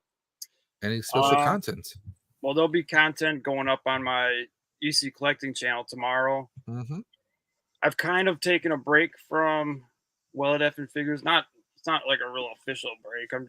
I've been laying low for a couple weeks because I'm figuring stuff out and making some changes, and I've just had a lot of stuff going on, so I really haven't.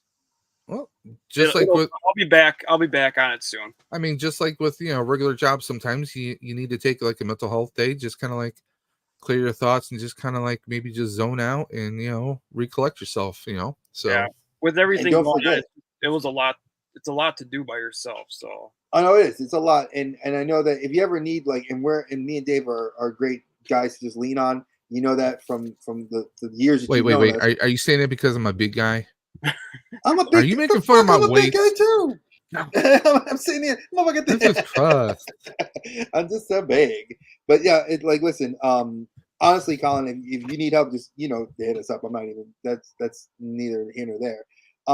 But I do want you to plug your other thing, because I've recently started following on YouTube Rami the Icon, and I love that guy. He's hilarious.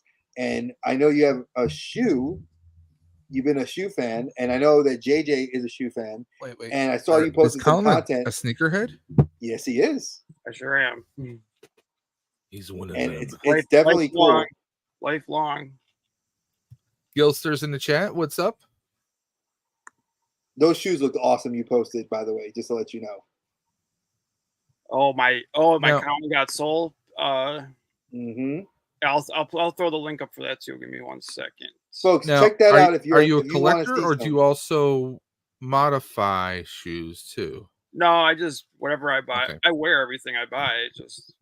I've never got into the sneaker customization. I would love to, but that's just another rabbit hole to go down. That's one thing I would just love to have is I want someone to do like some custom shoes one of these days, but I know that that's cheddar, which I don't have. So Yeah, it's expensive. Definitely depends who you're doing it through, but yeah, I mean, shoes in general are expensive now. So, well, I looked out and got some Jordans at the outlet store for $60, but they're black on black on black. I just wish they had a little bit of color pop into them, you know. ooh, get some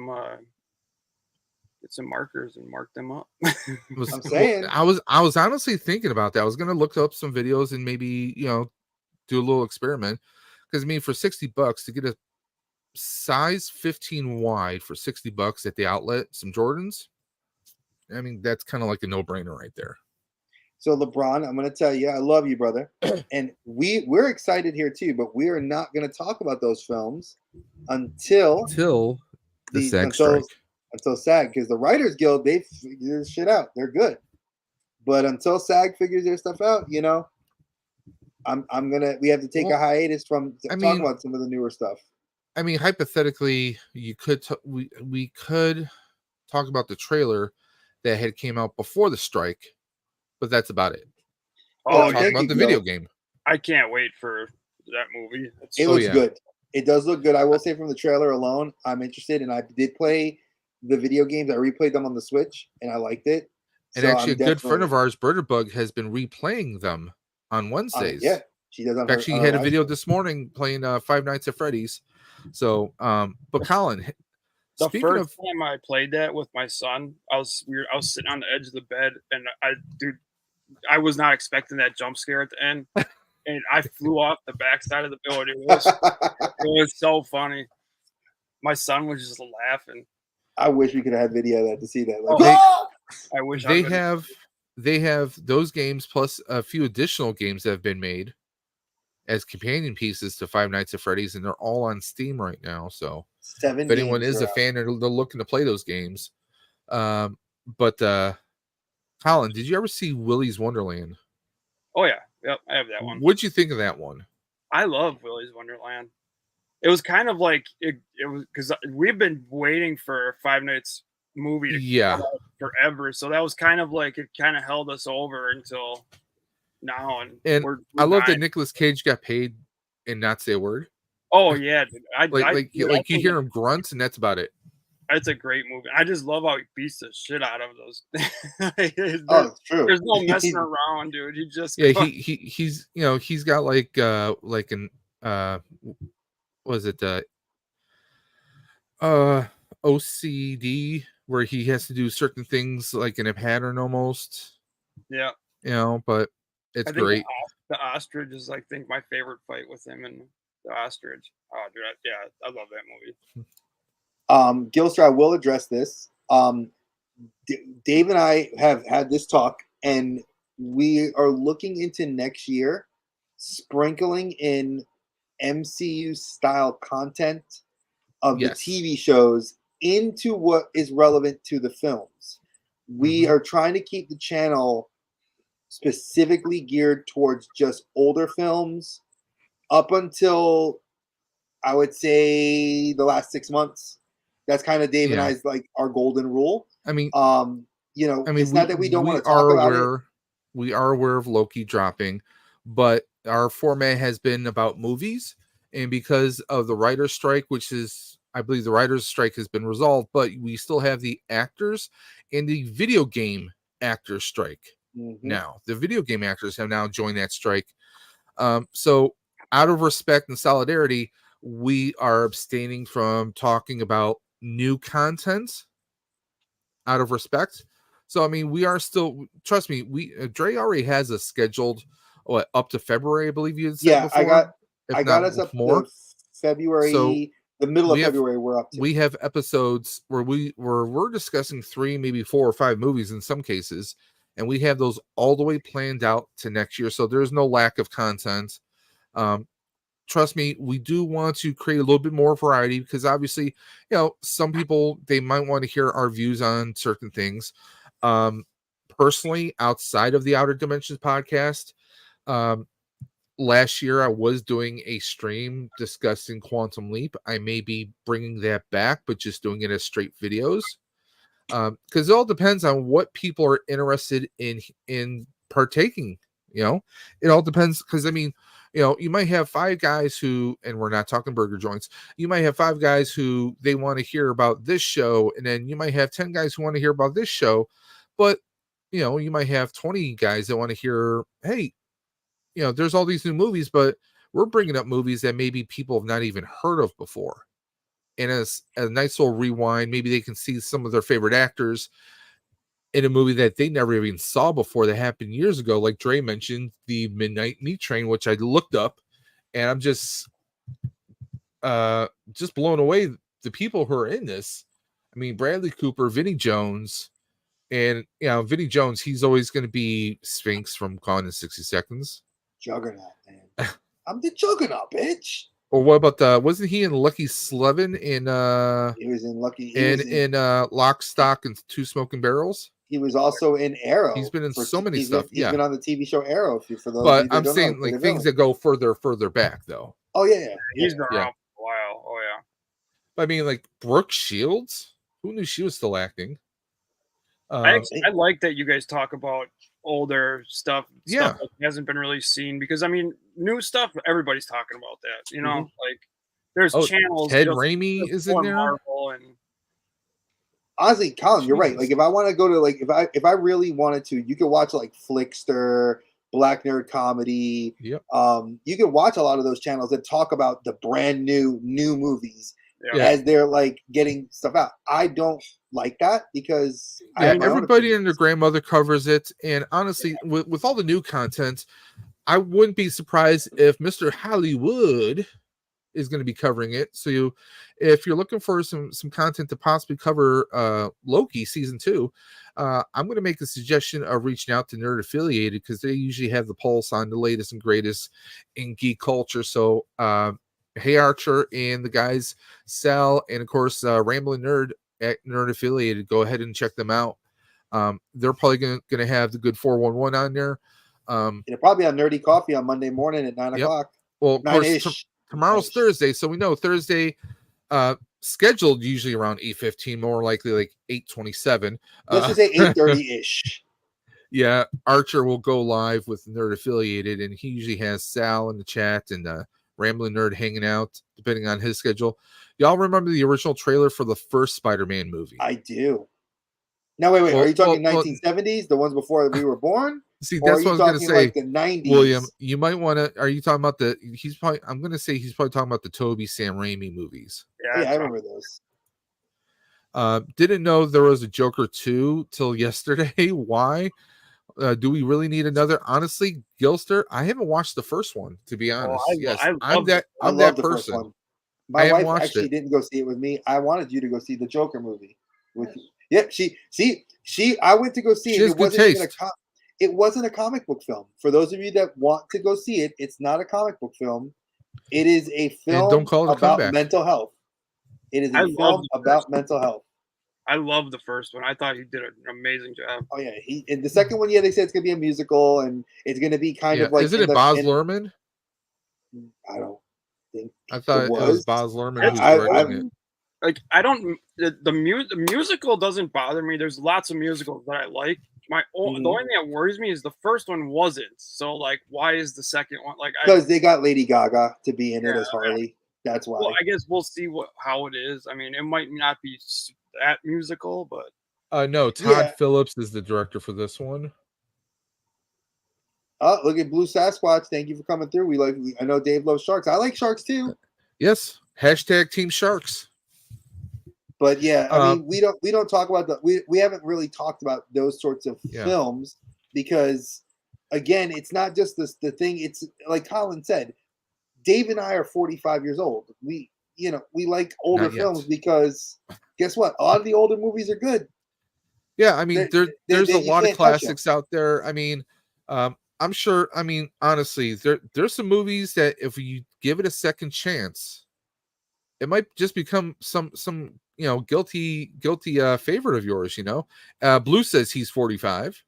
See, there you go. There's a lot of new movies you could cover too that people don't cover. Joker reminds me of Logan, which we are. Did not we have look a few like of a those coming comic book movie, which made it a great movie. Okay, you're 100% right, JJ. 100%. Yep. Logan is another one of those films that's like, take apart the rest of the Wolverine films. That film alone was a damn good movie, and a lot of people slept on it. Oh, what's up, Logan was real good, and it kind of gave a nice cap to the the Fox X-Men. They kind of gave it a different twist. I mean, Logan to me could have actually happened in the MCU, from my personal opinion, because you didn't have the X-Men of the future involved in there at all. You just had Logan taking care of Xavier, hidden in like an old water tower, so to speak. It was Xavier with his fortune and everything. You tell me like no one like Moira McTaggart or Scott or anyone would be taking care of him. Like, they completely took it to to me, Logan takes place in a parallel timeline, parallel universe. And on technicality, it does. And that's something that for those of you that have asked us, are we going to do more of the classic look at an MCU style films? It's on the docket. I'm currently kind of combing through some of the Marvel movies that are on Disney Plus and that aren't on Disney Plus, because we've covered most of Blade, we've covered Daredevil, Elektra. We have Incredible Hulk movies we can discuss. We haven't even gone into those. We haven't really delved I'm talking that. Lou Ferrigno Incredible Hulk. That's what I'm saying. We haven't gone to Lou Ferrigno. We had Trial of the Incredible Hulk. Oh, God. We had Return of the Incredible Hulk, which had a very bad Thor. And then we also had Death of the Incredible Hulk. These are three TV movies which were a sequel to the series. Bill Bixby and Lou Ferrigno playing Dr. David Bruce Banner, and of course the Hulk. So I mean, we got there's a lot of 80s greatness in Trial of the Incredible Hulk, because you get the Daredevil played by, I think he was Rex Simon was the actor's name. Yep, Rex Simon. He was in there, and of course John Rhys Davies, who was Professor Arturo from Sliders, and of course we know him as Sala from Indiana Jones. He was also Kingpin. In one of the Hulk movies, he was. Oh no!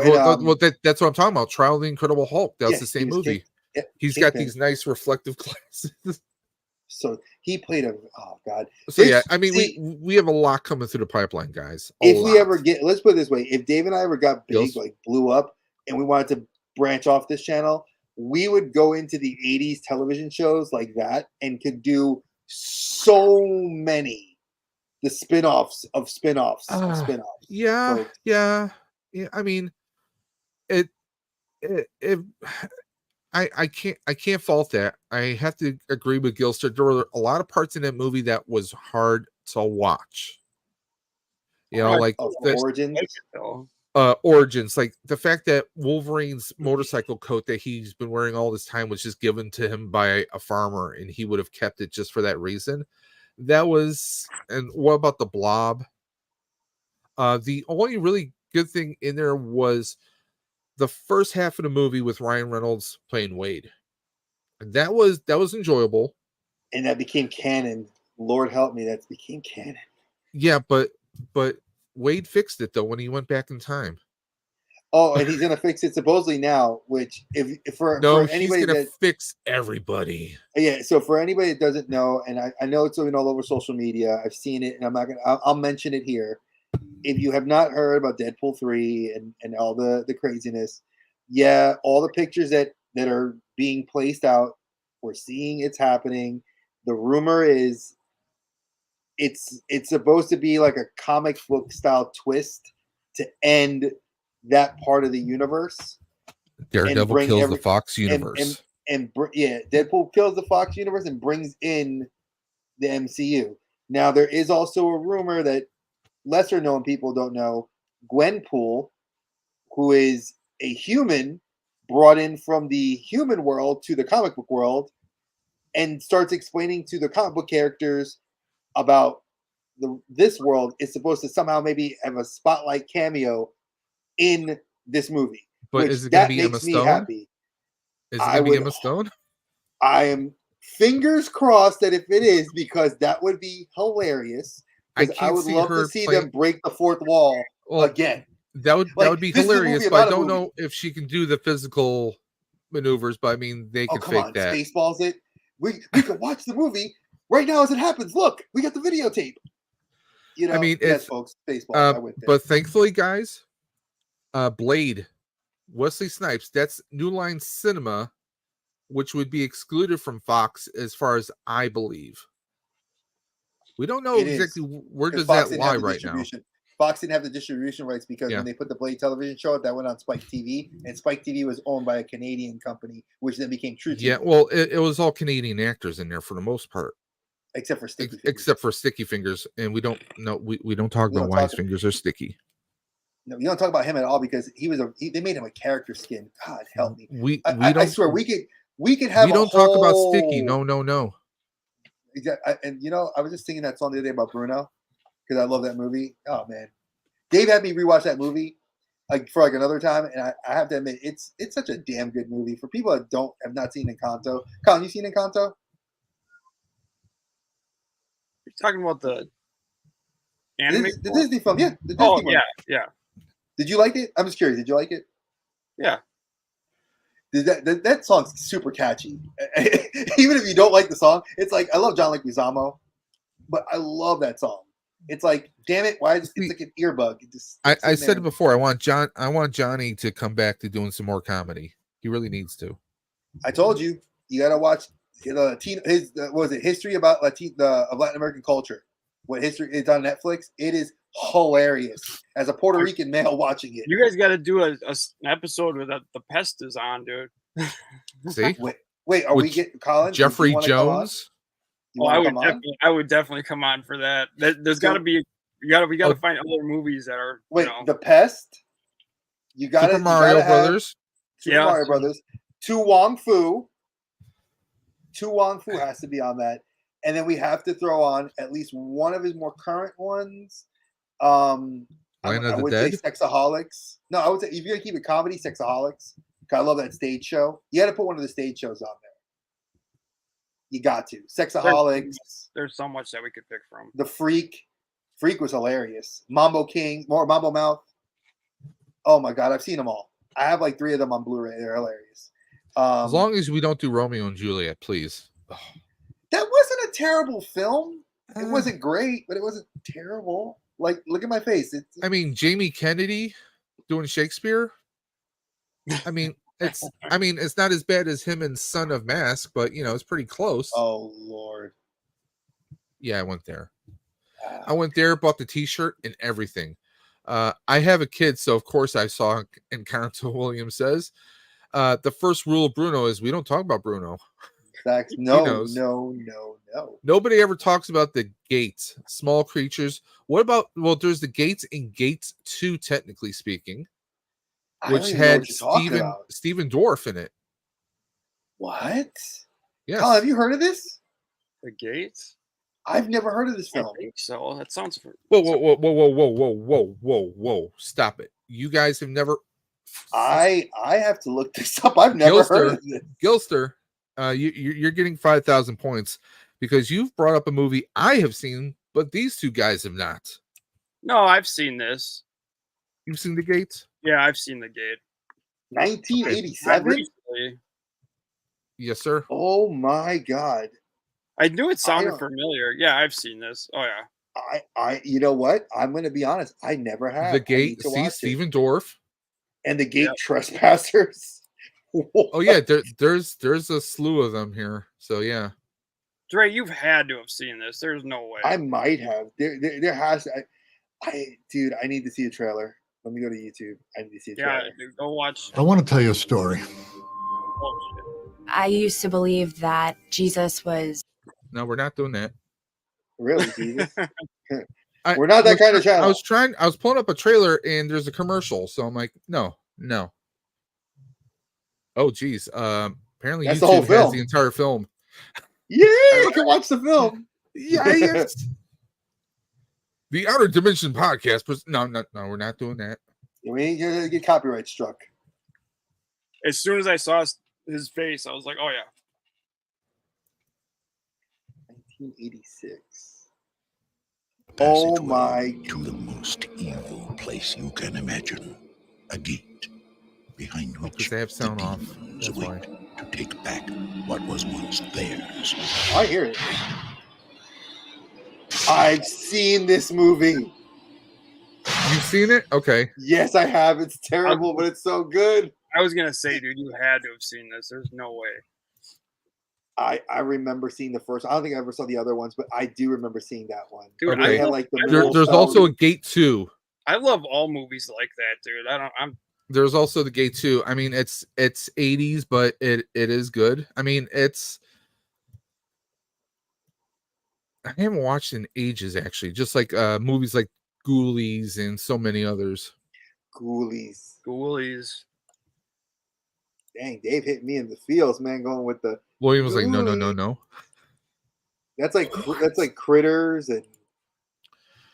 Well, I mean, Critters. We could do the whole saga of Critters. I mean, do you want to though? I don't want to. Don't make me rewatch all those movies. They were. I was about to watch. William says I was about to catch the Holy Ghost up in here. Monster Squad. That's on. Okay, so we are going to be doing Monster Squad, by the way. Yeah, yes. Monster Squad is coming up in the next 2 weeks before Halloween. We will have we're going to be doing. Well, obviously, might as well bring it up now, since we're wrapping things up. We are doing a tribute for Halloween. For those of you that are going to be watching, and if you want to participate, we'll have a link in the chat, maybe on one of those episodes or two of those episodes. Monster Squad is going to be part of our family-friendly horror films.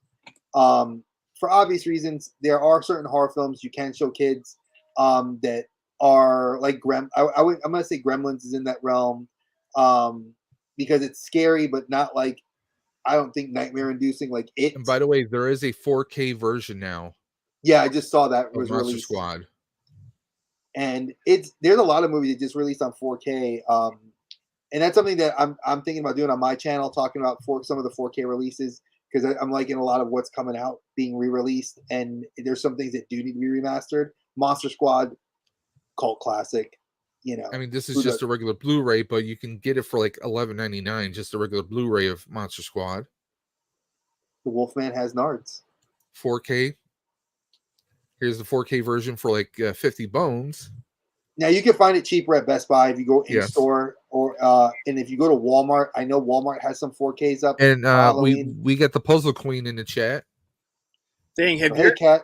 Dude, my Targets, there's like no movies left in them anymore. Well, apparently they're going to stop carrying Blu-rays, not just the Blu-ray discs, but Blu-ray players and everything. It's I'm like that was part of their new planogram. I saw that when see that's the thing. I'm trying to find a replacement Blu-ray player because we have tons of DVDs and Blu-rays in the house here, and we want to watch them. It's like, well, it's like I don't want to pay $80-$90 just for a Blu-ray player. It used to be you can get them for like $40-$50. I'll never get rid of my DVD Blu-ray collection. I'll never get rid of it. It's so massive. For one, I put so much time into hunting that stuff down and finding it. And I just love having the physical media. You always, physical media, and that's something that I think I would like to do, like I said, on my channel. But physical media is something you need. I love streaming services, but you're not going to find everything on a streaming service, folks, because they got to go through the rights, they got to purchase it. There's a lot of companies that fight with each other to show certain things. Well, and they only keep it on there for so long anyway. Like that stuff all rotates. Oh, here we go. The Gate is on Prime Video. Yeah. Ooh, nice. And besides that, like, dude, do you really trust? Let's say you buy all your movies on iTunes, or you can get the special edition. There's nothing stopping them from just taking the license. Taking it all from you someday. Like, there's nothing that you could do about it. Oh, and by the way, in case you got, and all of our movie fans out there, don't forget this coming Monday, Amazon Prime Day is back. So there might be some deals on if you're waiting for like a movie collection to go on sale, or your favorite show, you've been waiting to get a physical media of it. You guys might want to check out Amazon. They might have some pretty good deals, so don't sleep on it. It is technically a holiday this Monday for those who, the kids in the school, and if you work government jobs or banks, those are all going to be shut down on Monday. Huh? I work Monday. I don't. My company doesn't close. I don't. Sorry. So yeah, they're gonna have the Amazon Prime days next week. So you guys don't sleep on it. You might, put some stuff in your cart. You might wind up getting some deals, bro.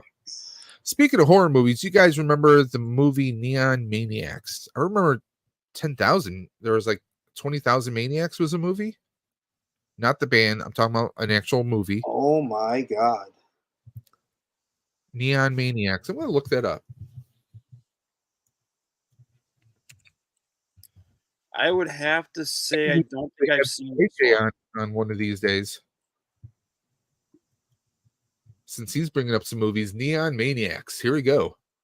I don't think I've seen this one. Okay, let's see. What is this about? Do we have a synopsis? Trailer? Come on. This does not look like a horror movie, JJ. That movie looks... It looks like somebody took bad Mythic Legion's cosplay and mixed it with hair bands and said, "Let's have a band." Oh, by the way, that reminds me of another movie. Oh Jesus, that's hilarious! That's like the PG Guar. It is. Say it was PG Guar, dude. PG Guar. I may need to watch this movie just San Francisco police and teens fights water-soluble monsters with the only weapon that works. That's what is that, like a porno? I'm saying it sounds like I should be like prom chicken. The only weapon that works. It's made by Anchor Bay Entertainment, so they did a lot of 80s movies and 90s stuff. So let me see here. Made in March 1986. But speaking of, like, you were talking about like rock bands, you ever hear of a movie called Black Roses? Probably. Yeah, I mean, I gotta write this one down because I gotta check this out. Yeah, I already have it on my watch list here. I gotta put it out there to watch because that's hilarious. This is one I watched years ago. It's from 1988. Takes both metal and monster madness and combines them with. Let me find the actual plot here so you guys can get a kick out of it. Here we go. A small town teacher saves teenage souls from a heavy metal rocker and his band from hell. Oh, who doesn't want to love that? That's that's a story. It's a tale of that as old as time. Come on. But I do want, while we're looking at this trailer, I'll wait till the trailer comes up. I won't have any sound. Don't worry. All right. So while the trailer is playing, I do want to mention that we do have our charity that I showed the big box. I opened it up. Folks, I am floored by the generosity of the Four Horsemen. I actually reached out to the gentleman that sent it to us just to let him know that he overextended what he was doing. This box has you could win from this box, not one, not two, but one of three different. You can win 3 pins that come in the box. There's going to be 3 different stickers, and I'll be putting some stickers in the boxes of the winners that are going to be getting that donate to the charity. And for anybody that wants to be a Mythic Legions collector, he sent not one,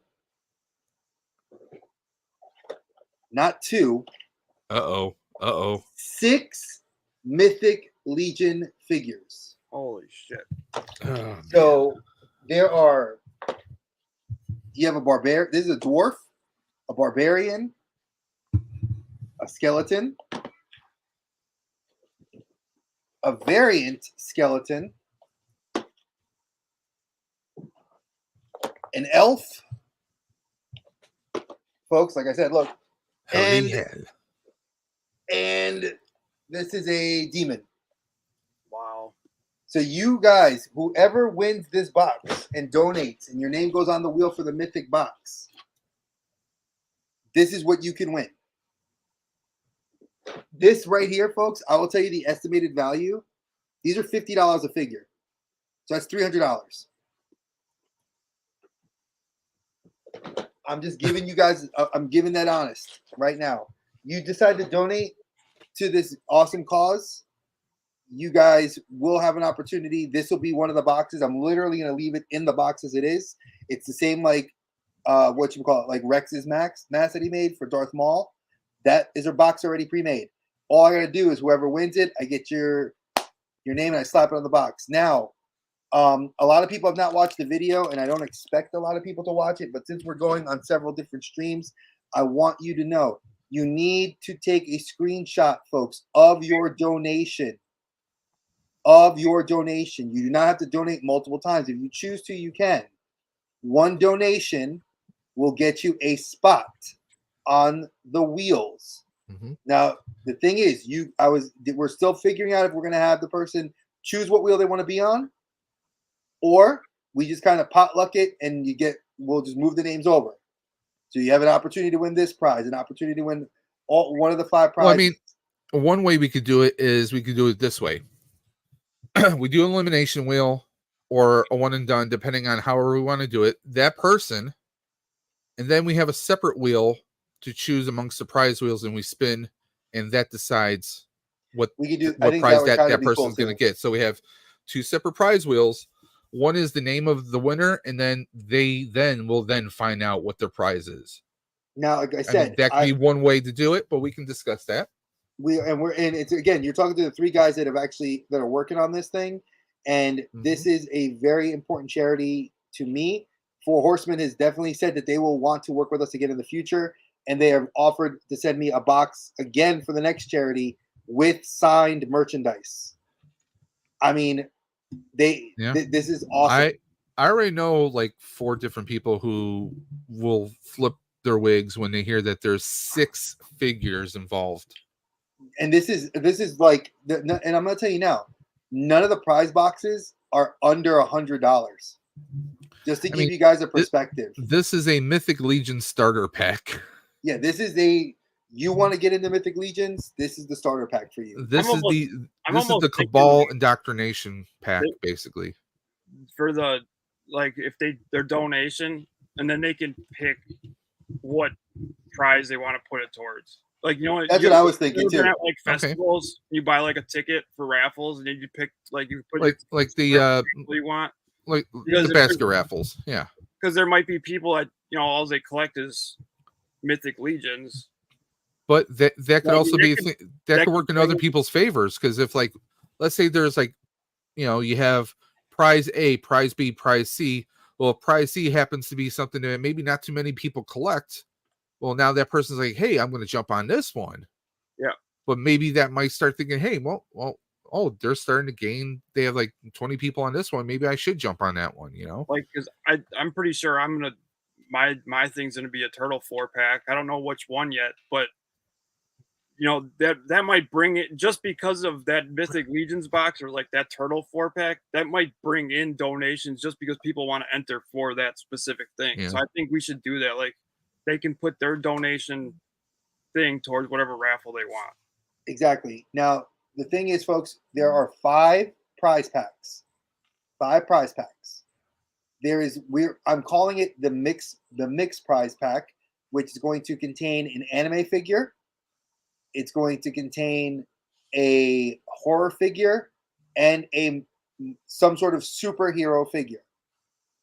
That's going to be one prize pack. Then there's going to be the Marvel prize pack that I've curated. That's going to have about 2 Marvel Legends, some comic books, and some swag. We then have the Turtle 4-pack. We then have the Rex mask, which is a sick Maul mask. Beautiful Darth Maul mask. One of a kind Star Wars collectible. Literally handmade, one of a kind, one of one. And then obviously we have the Star Wars hot toy. That's the final big budget item. Now, folks, this From this Mythics courtesy box of this right guy. here, exactly, courtesy of John Joker. So we now literally have about $1,000+ in prizes that you have the opportunity to win, and all you have to do is donate. And it's No. whatever you choose to donate, folks. I'm not going in your pockets. I'm not. This isn't coming to my bank account. This ain't going to nowhere near me. Nope. This literally goes. I've given you guys the links. My gentlemen here will tell you the same thing. You guys go directly to them, screenshot us, and then private message This myself, guy right here. Colin, or Dave, and just so we can catalog it. And then we're going to put your name on the wheel. And then November 18th, you tell us what wheel you would like to be on. Hey, Dre, I want to go for that Mythics one. Or hey, Colin, I want to go for that Turtle one. Or hey, Dave, I want to go for the Hot Toy one. And then we will collect and create the wheels. And you have to be on the live stream, folks. If you don't come on that live stream on November 18th, we can't help you. I want to reward you guys for being generous and helping a good cause. Mm-hmm. So please, we've been giving you the information. Again, this is for making sure kids have healthy food options in school. 5 states, folks. 5 states in the U.S. Dave, don't you normally do like a $20 minimum or something? I've done that. I've done the $20 minimum before, but what we had done, at least on some of my streams, were $20 got you entered in on all the wheels. Okay. So this would be something a little different where you're asking them to choose a specific wheel. I mean, we could say, hey, $10. Yeah, I'm not saying like a 20. It doesn't have to be 20. Yeah. I would hope that because I mean, given that all these prizes are $100 and up. Yeah, like one, it's only 1/10 of what some of these prizes are even starting at, and 2, let's be honest. I mean, that's like 2 cups of coffee right there. That's nothing. $10 is nothing. It's a drop in the bucket. Okay. And by the way, Blue Sasquatch, who loves sharks, says he would also love 6 figures. Oh, just saying. I mean, and they are highly customizable too. Friend of the channel, Destination Stone, he heavily mods a lot of his Mythic Legions. This is my personal one that I just got from a trade recently. It's my Orc Warrior. He's a Legion builder. I'm telling you, folks, this is a good cause. Like I said, I don't want to put a minimum on what you should donate because times are tough for everyone. Yes.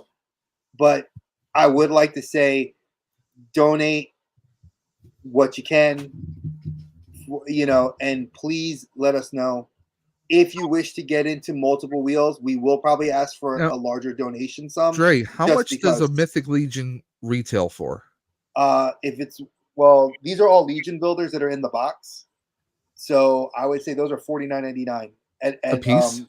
A piece. So if you were to go to a show, that's $50. So do the math. $50. 6 figures. You're talking $300 value right there alone, just for minus the 3 pins that are all custom pins. I don't want people to take advantage of that, and be like, "Oh, I'm going to donate $1." And walk away with a hot toy. I want to say realistically, $10 I think is fair value, especially considering like we said, it's at least $100 minimum worth in prizes on each wheel.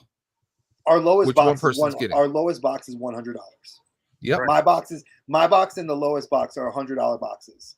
Everything else is $200 up. I mean, $10, that's like a movie ticket for one person right there. Right. If you're lucky. That's a meal at McDonald's, folks. That's going to Taco Bell. Wait. Not, like I said, that's a meal at McDonald's? Yeah, it is. Down here it is $9.18. I'm sorry, I spent a lot more myself. So I'm just saying, one burger. So fries. For you guys, if you guys really want to donate, I strongly suggest it. There are other charities that are going on currently, and I support everybody else's charity that's going on. Be mindful that this is a statewide. The money that you donate will actually go help people in your state, which I think is a good thing. I'm not saying don't help out like Sleeping Collectibles or T3. Those 2 guys are doing great things with what they're doing, and I commend them both, and I wish them nothing but success. And if I can donate to them, I will. I'm saying that this charity really hits home for me because I'm a former school teacher. My wife's a school teacher. We all have kids, nieces, nephews, cousins, brothers, sisters that go to school. You want to have this. Sometimes is the only meal they get to eat in a day, breakfast and lunch. You want them to eat better so they can think and do well in school. That's all I'm saying. And these options, $10 is, like we said, a drop in the bucket to some people. It could be a tank of gas. It's important. So just like I said, this meant a lot to Colin. It means a lot to me. It means a lot to Dave, to our group, the Collector Safe Space as a whole. I want to know where you can get a tank of gas for $10. Other than 1985. He didn't say what kind of tank. It could be. Yeah, I didn't say what kind of tank. It could be like the little. I mean, if we're talking like the little Hot Wheels tank, okay, I can see that happening. But yeah, Hawaii, $7, you know. But yeah, again, guys, I just wanted to let you guys know about that charity thing. It's been we started it. We want to make sure you guys know where to send your donation screenshots. Make sure we get them, and please. I mean, whether you're doing it on computer, you can still do a screenshot. You know, if you're on a computer, all you have to do is hit your print screen button. That takes a screenshot, then you just paste it in Paint or JPEG or whatever photos, whatever you're using, or on your cell phone. You know, you hit your volume and your power button. Usually you can do a screenshot that way. You know, it's, you know, keep it on there. That's your digital record. But also, if you make a payment, if you make a donation, this is something I always did with my giveaways. Put your name, your screen name, let's say your YouTube or your Instagram, preferably your Instagram, because that's how a lot of us reach out to one another. We need a social media format. If you don't have Instagram, email address or something along those lines, and, you know, put your name on there.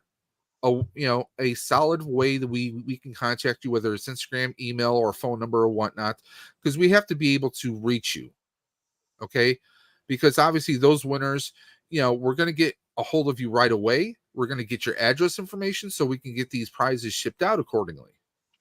And that's why Dre wants you to be there during the stream, so that you can get notified right away and you can say, hey, oh, here's my information right away. We get your information right away. Now, if John Smith, you know, comes back a week and a half later and says, hey, I was random guy 123. I was the winner. How do we know? I mean, you could have watched the stream and then messaged in and pretended to be the person. So that's why we're asking for this information.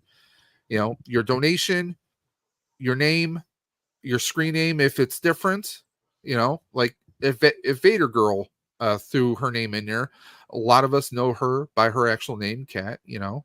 So I mean, we have to be able to associate, you know, John Smith with, you know, Bob's uncle 123, you know. We need to be able to make that kind of connection.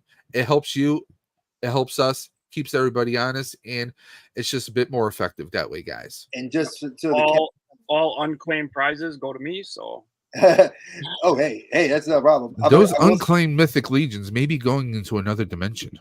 No, I will say this though. If you do not, just so you know, you're not paying the shipping. Your donation, this is coming out of our pockets. Now, are we keeping this within the United States? That's another question, because we do have a lot of international people watching, Canada and whatnot. If it's Canada and you donate into the US, we will consult with my hive mind here, my guys here, and we will figure out what we can do as an offer for you. We'll give you something comparable. If it's a hot toy, it's going to be expensive to ship it to you. We'll keep it open to continental US. Yes, and if it's Canada, I know that we do have a few of you guys. We will try to figure some way out to get the item. If it's the hot toy or the mask, that's easier to get to you in Canada versus trying to ship bigger boxes that are heavy, because I know that there's a lot of cost. All right, so just got back on Graham. So I just wanted to give that out. And again, you're not footing the cost. Nope. That is up to your entry is your cost. Exactly. We are I will be getting I have several of the prizes being shipped to me. The only ones I don't have is the one that's going to be coming from Colin. So he will ship it from him, and that's out of his pocket. Like we've all said, I'm going to foot the ones out of here. And I have stuff coming from California, even in state, that are being donated from other guys to this. That's how important this cause is. So I don't like to rant about it. I gave a whole 5-minute video about it. I just want you guys to know it's important to all of us. And it was the holidays. He never likes to rant. Oh no, my job loves me now. They're like, you're the guy. They love it. So, but thank you guys again for coming on with us today. Thank you, Colin, for enjoying this time with us. I love that we have you on, and you're always welcome to come back. JJ did give us the link to the trailer for Neon Maniacs, so please go ahead and check that out. It was in the chat. Copy and paste that and check it out. We're not going to play it here because we did go over our time. But again, we all know where we can find Colin at. You guys know that he's got some content. We do know the Feral Predator from Prey is going to be releasing tomorrow. So I'm anticipating, because I'm jealous because I want to get this figure. So I'm looking forward to seeing Colin's review on it. I know Dave has some content with his Proton Pack upgrades that has been released. Definitely do that and spend the time watching it. Joe's coming out. And also, Colin and I are going to be doing a massive unboxing stream. We're going to be doing a hangout stream at some point. Yeah. So we're going to be discussing that behind closed dimensions. And so stay tuned for that. But Dre, what do you have? As of right now, other than perspiration. It's hot. I have my first episode of the Cooking with Dre series. I have it on. The videos are need to be. And what are you making us? The first episode I did ropa vieja. So I made basically Cuban, Puerto Rican infused shredded steak. So it's cooked over hours, but the video is not going to go over hours. I cut the video at points so you guys will get to watch it. That's going to hopefully go up on Saturday afternoon. I did have a video go up today that a lot of people responded to. That was my old horror statues, because those statues are I said in that video, I made a comment where I would never get rid of them. But then a few years later, this beautiful little girl came into my life, and I said, goodbye, statues.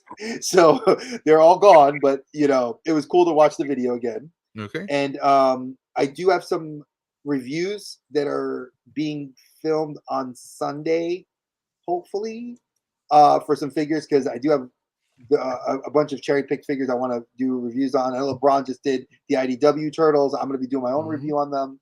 And yeah, I got some, and I know Reading with Dre comic books. I have the Misery 2, the Cult of Misery book issue 2. I'll be reading Sunday to get up hopefully for next week. Yeah, we need to make a Reading Rainbow theme for you. We do, and I'll talk to you about that. So that's again behind closed dimensions. But yeah, thank you guys again for really coming through. We really appreciate the chat. It was extremely vibrant. Good, hey Ricardo. And I know there's a lot of team replay because we do go long. And again, when you listen to us on the podcast, it's always just it's again, if you want to go through our podcast and listen to us, Spotify.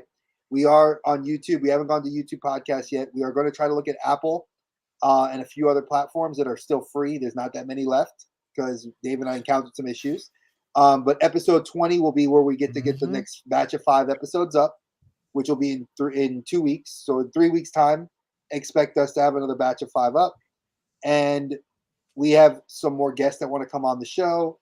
And we're working with them. And it's going to be very holiday themed. So expect the month of October to be Halloween scary movies, Christmas and Thanksgiving themed stuff. And by the way, I don't care what anyone says. Nightmare Before Christmas is both Halloween and Christmas. Fight me on that. Oh, dude, I want to be on the Christmas one. Oh, the Christmas one we are doing as a live, and you're more than what we were going to invite you and several other people that would like to come on to do that. So, guys, stay tuned to our socials. Where down here you see where they're at. Are we going to do? Are we going to do Santa Sleigh? Wait. Now, are we doing the family friendly ones or the horror Black ones? Friday? I mean, we got some holiday themed movies. There's what was it? Violent Nights, that new one they just did last year. That was a great movie. That was a great John Leguizamo. My all-time favorite is Muppet Christmas Carol. And that's a family friendly one. That's definitely made the list. I'm gonna have to take some pictures for you. My wife didn't know that they made Muppet Christmas Carol Funkos. Yeah, I got. She went on a tear this week. She got all of them except for Miss Piggy, but I went and picked it up for her Monday, even though I was sick. I went for a bike ride. I went for a toy hunt for myself and came back empty except for her. So she got Miss Piggy. She has the entire Muppet lineup for Where did I for A put him? Christmas Carol, I got him here too. I'm waiting including on. Michael Caine I'm waiting on as Scrooge himself. Rizzo and Gonzo right now, and I'm still waiting for. Are they like a double pack? I'm waiting. No, well, yeah, it's a single pack with Rizzo small. Okay. And then I'm waiting for the double pack of what's their names? The ghosts. Yeah, the hecklers from Muppet Show. Yeah. Yeah. Yep. Look at that. And folks, like I said, also be mindful that our 3 channels all have some great content. We love to collab with you. So if you are interested in collabing with any of us, we do have a wide variety of interests. Be sure to just reach out to us on our socials. We'll make the time. I know Colin is always up for a great collab, dude, and he's awesome. He's very knowledgeable. See, Blue suggested a Christmas movie. Oh yeah, they're nailing good ones. Die Hard's another one of my favorites. Die Hard's a Christmas film. Gremlins. Gremlins is another Christmas one. Gremlins, Die Hard, and Muppet Christmas Carol. I will Home Alone. I will never miss a Christmas. With Home Alone. Elf is on mine. It's a personal and A Christmas Story. Those are like my 2 guilty ones I gotta watch. If Mrs. Dimension has a say, her go-to Christmas movie, Polar Express. My wife likes that one. But see me, I'm different. Other than Nightmare Before Christmas. Jingle All the Way. Santa Claus the movie. Oh, Tim Allen. Yeah, another great one. No. Not Santa Claus, like legal clause. Santa Claus the movie with John Lithgow, Dudley Moore. Oh, yes. Okay. That's it's an older film. It's an 80s movie, but there's like a whole mythos and canon to how he becomes Santa, and to me, it's one of my favorites. It's one of my absolute favorites. I would say Christmas movies is probably like the one, like I'm not a word what I'm trying to say, but like the amount of movies there are for it, and they're like all great. Oh yeah, I'll argue this one. People have argued me down that Batman Returns is a Christmas movie. It is a Christmas movie, but it's, again, we need to figure out where the line is. And when Dave and I discussed this, it has to be like 75% of the movie has to be. It's Christmas. Not Christmas until Hans Gruber falls off Nakatomi Tower and hits the pavement. Then it's Christmas. I call the Harry Potter movies Christmas too. They all got Christmas in them. They go throughout the year, but they do kind of center around the holidays. Yeah. You know, it's a proven fact. You know, it's a thing. So it is a thing. Definitely, since you guys have sparked the interest, we are. I'm starting the holiday films early. And the live is going to be special, where we're going to have guests. Like, it's going to be 4 of us, and we're going to go through a couple of movies. Like, it'll be Colin, me, Dave, and one other person. And we're going to Beastie, because I know Beastie loves his pop. Or maybe we get someone that no one is expecting. Maybe it's you. We don't know. Who knows? So thank you guys again for watching. Blue, that is another favorite of mine. Oh, Groundhog Day is another good one. Yeah. No, Scrooge. Planes, Trains, Scrooge with Bill Murray. Oh God, don't. You know what? I think whenever I hear Planes, Trains, and Automobiles, I think of "Don't Throw Mama from the Train," or "Stop, or my mom will shoot." You know that whole the '80s, man. Estelle Getty. What does that have to do with Planes, Trains, and Automobiles? I mean, I just think train. Stop, or my mom will shoot. We could do a travel week where it's Planes, Trains, and Automobiles. Let me see what's another good travel movie. Geez, you're gonna get me going to March and April next year. Pretty much. I got content. Home Alone, Dutch movie too. Dutch. Home Alone 2. No, Dutch. 2. He travels to New York. Dutch. A road trip movie with Ed O'Neill and what's his name? Wasn't it Ethan? Oh God, I forgot the kid's name. Ethan something that was in Empire Records and a whole bunch of other movies. You can't forget about the vacation movies. Oh, you can't forget National. Oh, Vegas Vacation, National Lampoon's Vacation, Christmas Vacation. I have that on Blu-ray. I bought that last year. Shitter's full. It's the gift that keeps on giving. Ooh, wait! Did I just see that Blue? You know what, Blue? If you want to get on, brother, all you gotta do is ask us. We make it happen. He wants it to be a blue Christmas. He has to come and play in Elvis with no copyright. No. If we ever do a a Shark Night. We got to have blue on. That's another one too. I've been wanting to do like themed like that, but you can do Sharknado, Deep Blue Sea, Jaws, Jaws, of course. You know, we did anybody watch the Meg? 2? I did. I did not see the Meg 2. No, yeah, I couldn't make it through it, man. I don't. It was like weird. So I mean, it's Jason Statham, so I mean, you know, it's gonna be tolerable because he's in it. But he's got a new movie coming out called The Beekeeper. The Beekeeper, that looks good. I saw the trailer and I'm like, okay, it's on. I think but I'm waiting for Expendables. I'm waiting for Saw, for newer stuff. But again, I just got the Equalizer, the Nun, Equalizer 3, the Nun 2, and I forgot one of the other new movies. I found them the other day, and they're brand new to streaming. Like they didn't even stay in theaters all that long. Nun 2 is out already? Yep, I got it. Really? So I'll post it to the Google Drive, so you can watch it. What about Nun 3, The Exorcist? What? No, I didn't even know there was a new Exorcist movie until today. Yeah, and the thing is, with all the stuff that's going on in Hollywood, again, folks, you know, we don't like to ever go into this, and we're not going to go into this rant. But I will say this: there has been a lack of advertising for the last 5 years of films, and I feel like unless you're like Disney, Marvel, Warner Brothers, DC, and or an independent major company, you're not going to see a lot of. Well, another thing is a lot of people might be doing what I'm doing. I'm like, well, unless it's something I really feel I need to see in a big screen, I'm just going to wait like a month or two, or even 3. Well, usually it's within a month and a half now. It's going to go to streaming of some kind if I have the streaming service. So, you know. So Disney, I know Disney does 45 days. To be honest, yeah, I heard that too. Hear more about the movies that were released straight to streaming than I do for the box office movies. Well, now my wife is watching The Continental on Peacock. I haven't started, which is the prequel to John Wick. And we get the ballerina, and we get ballerina next year. But guess who's in it? It makes no sense. Mel Gibson. Yeah, I heard about that. Yeah, that's kind of throws it off for me. I'm not a big Mel Gibson fan. I'm not a fan of Mel, and it's been a minute. But I mean, what was the Christmas movie he did? Something like Fat Man or something? I was gonna say Lethal Weapon. Like he was like a killer, like think Rambo as Santa Claus kind of deal. Oh God, I forgot. It was came out within like the last 5 years. You know what I'm talking about? Oh yeah, I know what you're talking about. I like it was like Batman's or something like that. I haven't cared for like newer Mel Gibson in a while. I think the last movie I liked was The Gringo. Anyone?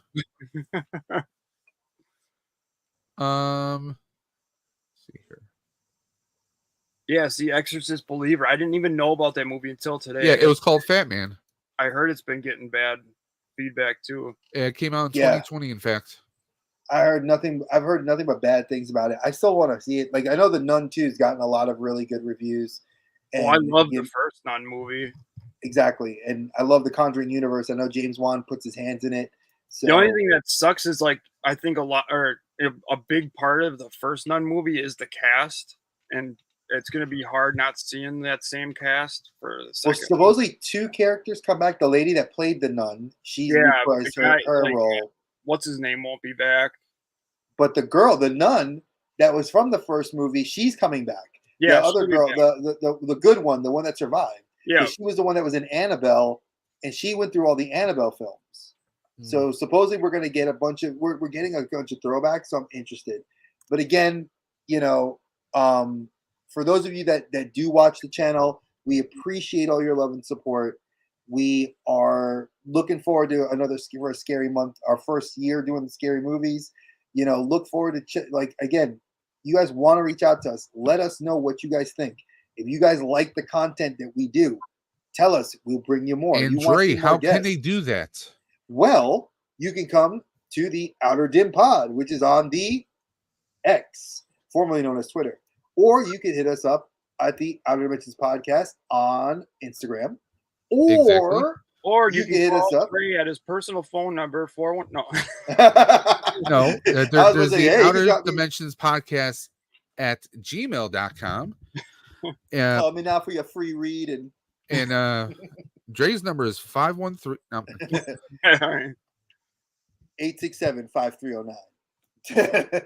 But yeah, Jenny? you guys exactly. Jenny? And but Dre and I have something coming up this Saturday morning at 11 a.m. Eastern. Mm-hmm. We last month we started up the mental health monthly stream, and we can't thank you guys enough. The response has been overwhelming, and we can say this: it's already made a world of difference already. Mm-hmm. No names, no information being given out, but we've already helped a few people. We are not professionals by any means, but we're putting out the effort. We're just trying to share what information we have and our own experiences to try and help anyone. And by the way, if anyone wants to join us, you can always email Dre or I, or you can message Dre at the Collector's Safe Space on Instagram. You can message me at Daves_Dimension, or message us on any of our socials or the Outer Dimension social. But this Saturday morning, it's going to be me, Dre, and we do have a guest scheduled. But anyone and everyone is welcome to join. Blue, if you want to hop on, Ricardo, if you want to hop on, Gilster, if anyone wants to hop on, it's going to be an open door. Come in, and it's a 1 hour stream where we talk about some of the stresses of life in general. And I mean, let's be honest. September's past, kids are getting into school. We're trying to fall into that fall routine, but for some, it's a little bit more stressful than others. I mean, I personally can speak to that. Holiday depression is real, folks. And well, we're not even full swing into the holidays, although Canadian Thanksgiving is coming up. So those of our friends north of the border, you guys, I'm sure you get the stress of the holidays, and, please feel free to join us. But again, that's going to be this Saturday morning at 11 a.m. Eastern. And guess what? Just like right now, it's going to be on the Outer Dimensions podcast. It's going to be on the Collector's Safe Space, and it's going to be on Dave's Dimension and maybe a few other channels. True. We are branching out. This is important. I'm not going to stress this anymore. Not just the charity, but mental health. I'm all about community. I'm going to borrow a word that I've been hearing a lot of people say on their channels: transparency. I don't do this because I want the thanks. I do this because I met two of my closest friends right here because of the mental health stream. These two guys I met through that, and it's 2 years later, they're still in my life, and I talk to them every day. Thank you, Ricardo. He says he's got the notification already on. Gilster even said, "A life is telling me to get a new job. I don't like change. Change is never easy." And we'll be talking more about that. But I'm also trying to see if I can get more information for people. I had someone in my life recently tell me about a terrifying experience they went through. So I'm trying to see if we can get some email links or some website links for anyone who might be going through survivor's guilt, which is a real big issue with a lot of people. And it can be very debilitating. So we're trying to get as much information as possible so we can help you guys as much as possible. And not just guys, but anyone out there. Kat, if you're still listening, if you want to jump in and talk about anything, we're here. This is going to be an open house stream. Anybody can come through. Exactly. And we don't mind telling our stories, but it's not about me and Dave talking about our story. It's about you guys. That's why we do these roundtables. We want you guys to come through, sit down, talk. Hopefully get it off your chest, because keeping it in ain't helpful. And if the best gift that we can give you is a platform, then by all means use our platform. We do it once a month to make sure you guys have that outlet. And we had to work it around a lot of schedules because Dave and I are very busy, but we are carving out that time because we wanted you guys to have it. And with the holidays, we know that November is going to be tough in December, but we're going to try to do it earlier in the month. Because it'll work, because you don't want to run into Thanksgiving, you don't want to run into this, and Christmas. But we're just, if you want to come on, we'll have we ask you to reach out to us. I've reached out to a few people. If they're interested, they're more than welcome to come. And please, share your stories, whatever you need to. So again, thank you. We appreciate you. We love you. and no bullshit. It's like there's no gimmicks. We really thank you. It means a lot to me and Dave. Like, we cry, we tear up when people tell us the messages I've gotten and forwarded it to Dave saying, holy shit, we made a difference in someone's life. I cried to my wife the other night. You know, it makes a difference, and that's all we have to do. That's all that matters for me, you know. So thank you guys for watching. Thank you guys for coming. Thank you, Colin, for staying with us all this time. And thank you to my brother Dave. And thank you guys and girls for coming through the chat. You mean the world to us. Without you, we wouldn't be doing this. You know, so thank you guys again. And we'll see you Saturday at 11 a.m. All right, y'all. Dre, those famous words, hit us. All right. I was getting all choked up, so let me get myself to my proper exit motif. And please watch your heads as you exit the portal, folks, and we will see you on the flip side.